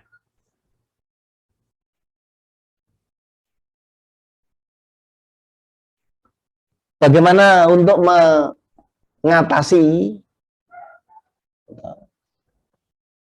Saya setuju dengan yang Darwin tadi sampaikan. Untuk mengatasi kejenuhan, itu memang butuh jeda, butuh ganti layer, butuh potongan-potongan, karena pada dasarnya pikiran itu mempunyai ketenangan dan mempunyai daya tangkap yang prima, itu maksimal hanya 30 menit. Lebih dari itu pikiran sudah menurun. Nah, kenapa orang sekarang ini banyak yang menjadi tidak cukup kuat dalam hal berpikir atau pikiran atau bahkan mentalnya? Karena ini, kita menggunakan pikiran sering lebih dari 30 menit. Kita melihat komputer, melihat handphone, sampai berjam-jam. Pikiran sudah jenuh, sudah luber. Tidak mampu lagi. Nah, sampai dulu di zaman sekolah saya kan tahun 80-an ngono. Ya, 60-an, 80-an sekolahan saya. Dulu Pak Guru mengajar itu di sekolah masih pakai papan tulis dan pakai kapur. Ditulis di sana. Guru yang mengerti ilmu ini, kalau dia tadinya mengerangkan di sisi kanan papan tulis, anak-anakku yang manis, belum sampai 30 menit, dia sudah pindah ke sisi papan yang kanan. Dengan dia pindah layer, itu menyegarkan kembali daya tangkap pikiran.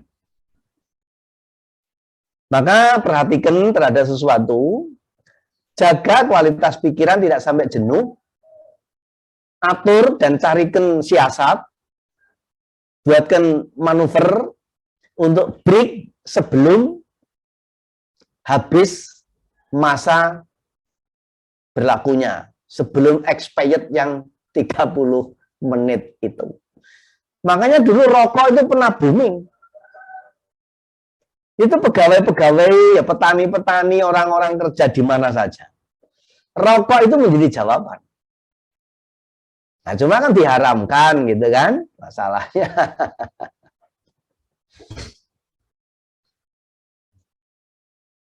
Nah, game bisa menjadi hiburan, tapi kalau gamer terus, Saya juga ketemu mahasiswa yang akhirnya dia tidak keluar dari kamar 7 hari. Orang tuanya yang bingung, jam 12 malam, bantainya ditelepon, diajak ke rumahnya, karena takut anaknya itu bagaimana keadaannya. Ternyata dia itu mabuk gamer. Biku juga ada yang mabuk gamer begitu. Lebih apa gamer ketimbang parita. Ya saya belum tahu efeknya apa, karena ya masih muda bikunya. Nah jadi untuk mengatasi itu memang pikiran perlu dirawat, dikenali, dipahami dengan baik bagaimana cara bekerjanya pikiran itu agar pikiran tidak sampai melampaui batas kejenuhan sehingga pikiran itu selalu segar. Dalam orasi, dalam berpidato, ilmu pidato, ilmu orasi juga diajarkan. Bagaimana memberikan juk, bagaimana memberikan selipan, bagaimana mengubah semangat auden, itu diberikan ilmu triknya bagaimana.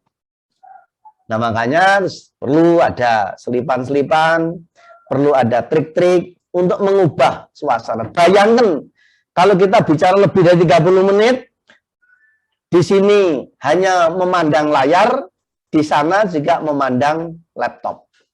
Dan itulah sekolahan masa kini. Dikira oleh gurunya, murid-murid sudah menangkap. Ternyata guru menerangkan di depan laptop, muridnya di sana gambar jenggot, gambar janggut, gambar kuping.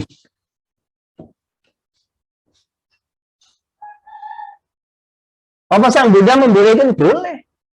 Sang Buddha itu seorang humoris, seorang seniman yang sungguh luar biasa mengagumkan menurut saya. Sang Buddha adalah seorang seniman. Seni Sang Buddha yang tidak dinemukan pada seniman-seniman lain, yaitu seni berpikir. Seni berpikir adalah memikirkan pikiran sendiri yang sedang proses berpikir. Memikirkan muncul lenyapnya pikiran baik, pikiran buruk. Dipikir dengan alat pikiran sendiri. Nah, itu namanya seni berpikir. Sang Buddha bisa menolak, tidak menyinggung. Baca riwayatnya Kisah Gotami ketika menemui Sang Buddha. Minta obat untuk menghidupkan anak tunggalnya yang meninggal dunia. Semua tabib menolak. Malah yang terakhir nolaknya, gila lu, mati ya mati. Kok bingung saja. Wah, tambah stres. Ketemu Sang Buddha, ya, ada obatnya. Begitu Sang Buddha menerima, ya, ini kan lucu. Itu kan humor. Tapi ini serius. Dan Kisah Gotami akhirnya menerima Sang Buddha, menghadap Sang Buddha. Sudah masuk di wilayah Sang Buddha. Dengan Sang Buddha, oh Kisah Gotami ada obatnya. Dengan satu jawaban ini, lebih dari 50% persoalannya telah selesai. Menarik itu.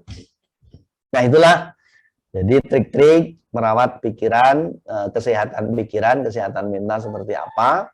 Memang kita butuh berbagai cara agar pikiran tidak melampaui batas kekuatan kerjanya. Karena pikiran mempunyai kekuatan berkonsentrasi dalam menangkap pesan, rata-rata ukuran normal itu 30 menit. Terima kasih. Ya.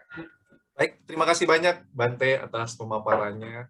Dan teman-teman semua, Ibu Bapak, rekan sedama, karena waktu untuk sesi tanya jawabnya sudah selesai juga, diberikan oleh panitia, mungkin saya meminta closing statement singkat dari para pembicara. Mungkin saya minta kepada Ko Garvin dulu. Ko Garvin mungkin boleh pesan singkat kok sebagai penutup untuk sesi kita di hari ini. Boleh Ko Garvin. Oke, penutup dari saya, tadi juga kebetulan mendengar cerita Kisah Gotami dari Bante Dhammasubho ya. Menurut saya, Buddha Gotama itu sebenarnya, walaupun pada saat itu ilmu psikologi belum ada, ya psikoterapi belum ada, tapi yang dilakukan Buddha Gotama itu benar banget ketika menghadapi Kisah Gotami.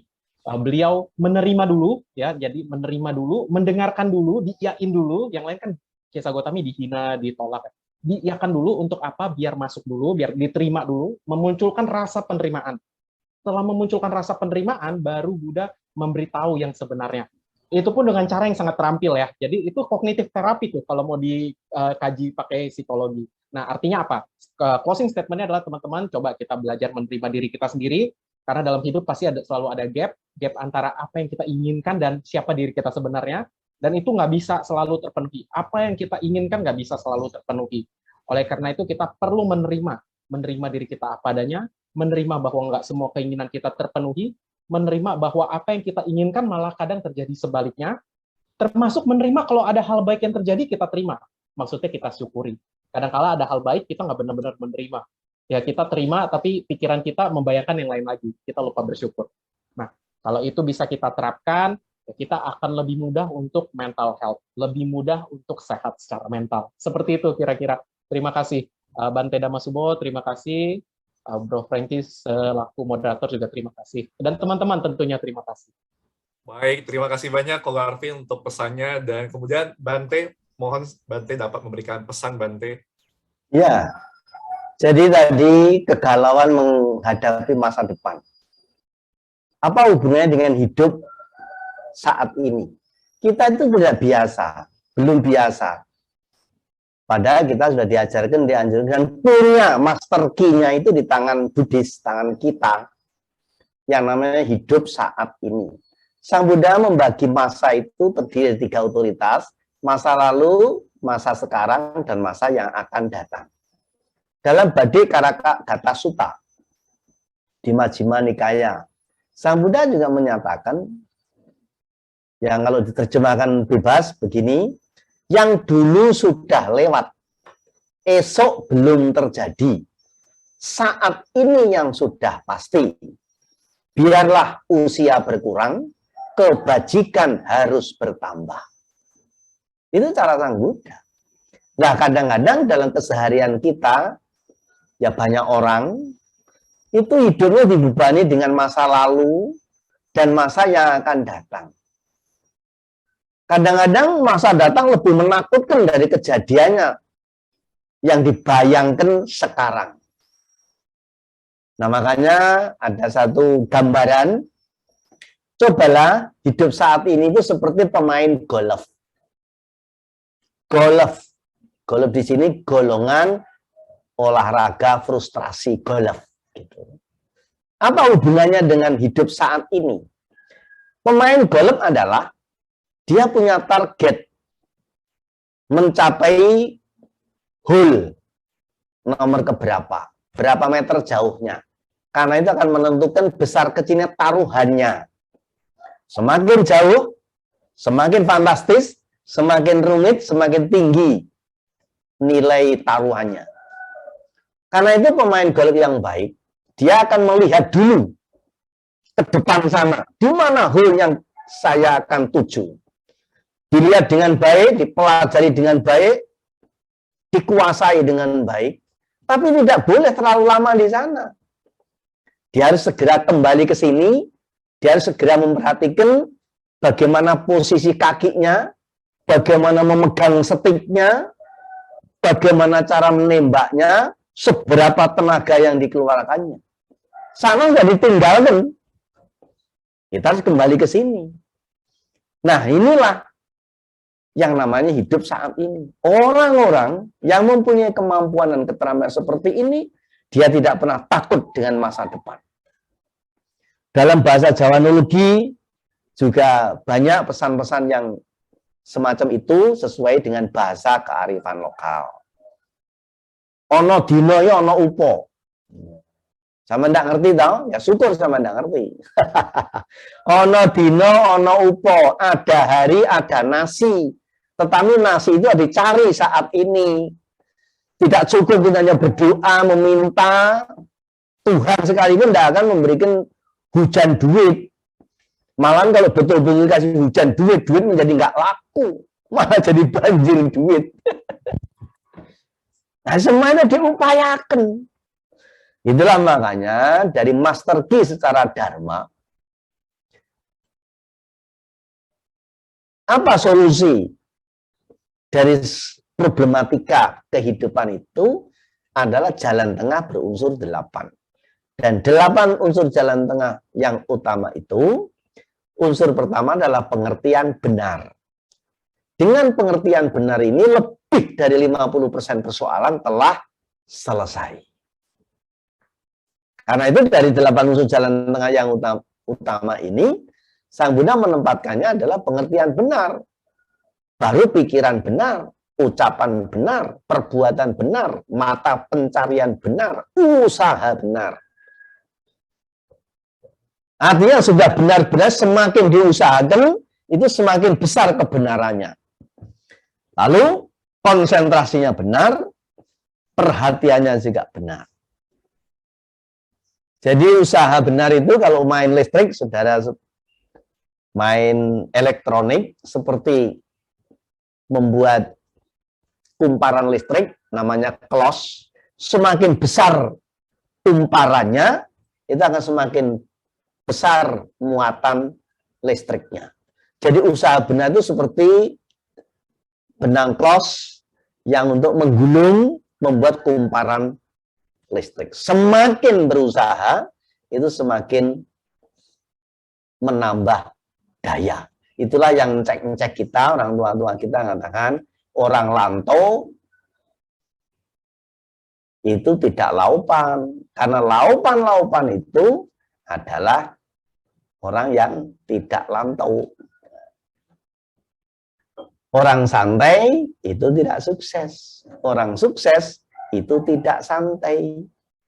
Jadi kalau teori psikologi, teori kedokteran, tidur itu sebaiknya 8 jam.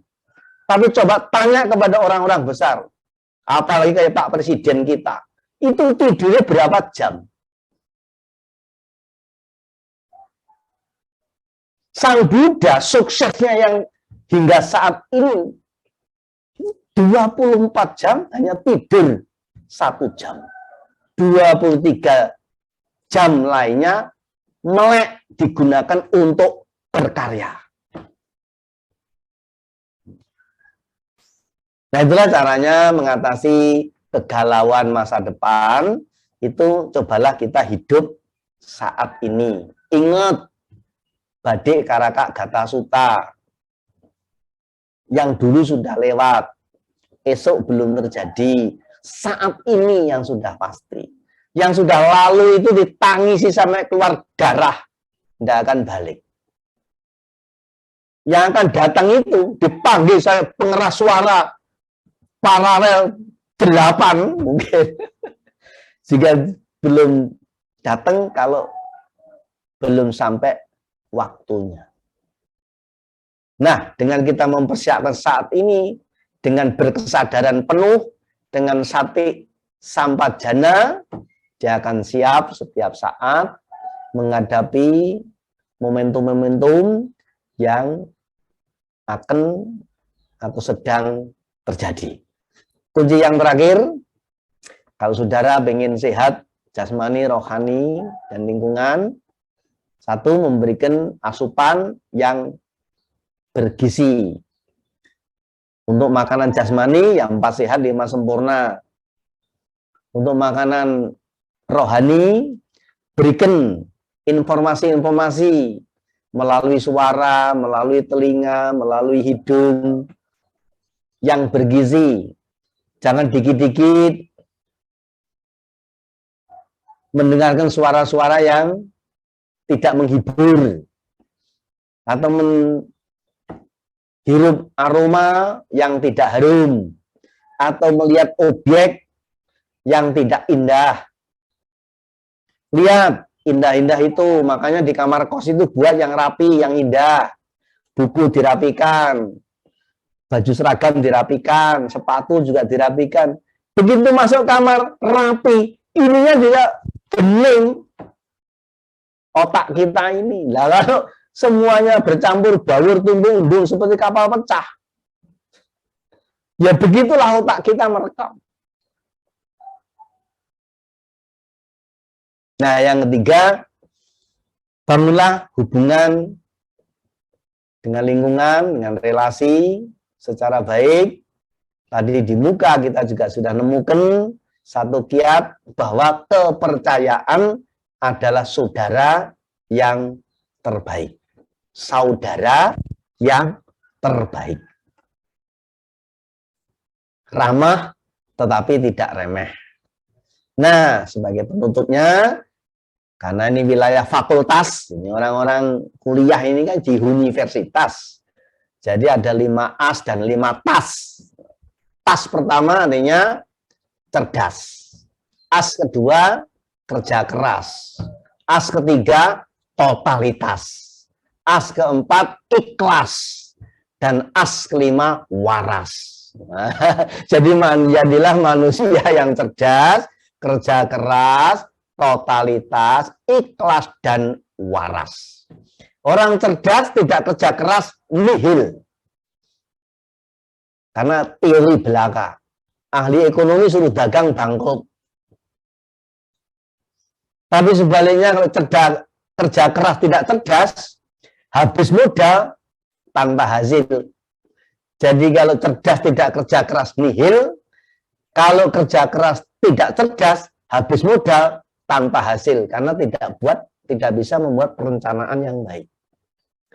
Yang ketiga adalah kerja totalitas. Sebab mengerjakan sesuatu, kalau hanya setengah hati, hasilnya setengah jadi. Yang keempat, ikhlas. Hendaknya tidak terlalu banyak berharap. Semakin banyak harapan, hasilnya hanya kekecewaan. Terimalah apa yang sudah di tangan kita. Bahasa lain, syukurilah.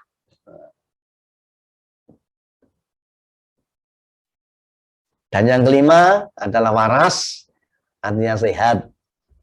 Sehat jasmani, sehat rohani, dan sehat lingkungan. Terima kasih. Baik, terima kasih banyak pada Bante, Damasubo, dan juga Ko Garvin yang sudah menyampaikan pesan-pesan kehidupan kepada kita semua, teman-teman. Sangat banyak sekali yang bisa kita ambil pada kesempatan dan sesi hari ini, dan izinkan saya juga menyimpulkan, mungkin sedikit menambahkan aja, mengulang kembali ya poin-poin pentingnya. Saya rangkum jadi 3. Wah, ini saya nggak mau kalah juga nih. Jadi 3 semua, rule of 3 nih ya. Jadi teman-teman semua, seperti yang kita tahu dalam Dhamma pada 204 bahwa kesehatan adalah keuntungan yang paling berharga, yang mana sehat bukan hanya untuk jasmani kita, tapi juga untuk kondisi batin ataupun kondisi dari mental kita. Yang mana tadi didefinisikan oleh Ko Garvin dengan secara sangat jelas sekali bahwa kesehatan mental berarti kita sejahtera secara psikologi, emosional, dan juga secara sosial. Poin pertama, teman-teman semua. Poin yang kedua, teman-teman semua, dalam hidup mungkin terkadang kita sering sekali terjadi overgeneralisasi, overthinking, dan lain sebagainya. Maka dari itu dibutuhkan pengendalian diri. Pengendalian diri seperti apa yang harus kita wujudkan? Seperti tadi Bante udah bilang, hiduplah saat ini dan sekarang. Sehingga pikiran-pikiran kita bisa kita latih dan bisa kita kontrol.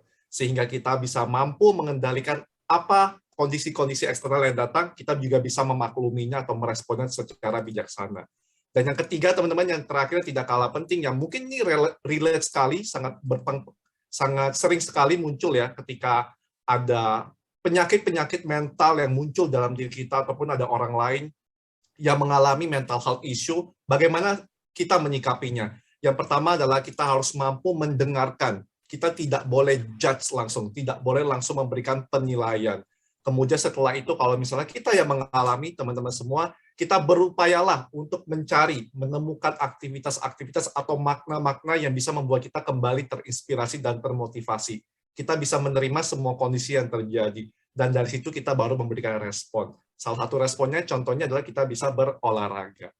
Begitu ya, teman-teman.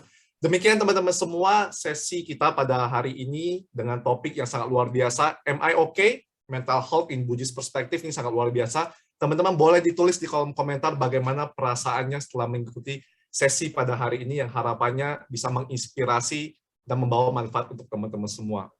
Tak lupa kembali saya mengucapkan terima kasih banyak kepada Yang Mulia Bante Damasubo, Wandami Bante, terima kasih banyak. Sama. Kepada Ya. Ko Garvin juga terima kasih banyak kok untuk pemaparannya. Pada teman-teman panitia semua juga terima kasih banyak atas partisipasinya. Saya mohon maaf apabila ada kata-kata yang salah atau yang kurang, dan saya tutup dengan sebuah quote dari Winston Churchill, seorang mantan Perdana Menteri dari Britania Raya. Dia mengatakan bahwa apa yang Anda ketahui tidaklah penting, tapi apa yang Anda lakukan dari apa yang Anda ketahui itu jauh lebih penting. Terima kasih, saya Frankie. Salam bahagia, terpujilah Guru Agung kita. Namo Buddhaya. Namo Buddhaya. Salam sehat, imun, Salam iman, sehat. amin, aman. Aman, mantap Bante Dudama Subo. Aku mewakili tim mengucapkan terima kasih banyak Nano Bodana untuk Bante Dudama Subo, juga Ko Garvin dan juga Ko Frankie tadi atas ujang-ujangan sharing yang luar biasa inspiratif ya. Teman-teman juga mungkin bisa diucapkan via chat. Seperti tadi Ko Frankie ucapkan juga semoga sharing kita hari ini bisa menginspirasi kita semua untuk menjadi pribadi yang lebih baik. Sadu, sadu, sadu.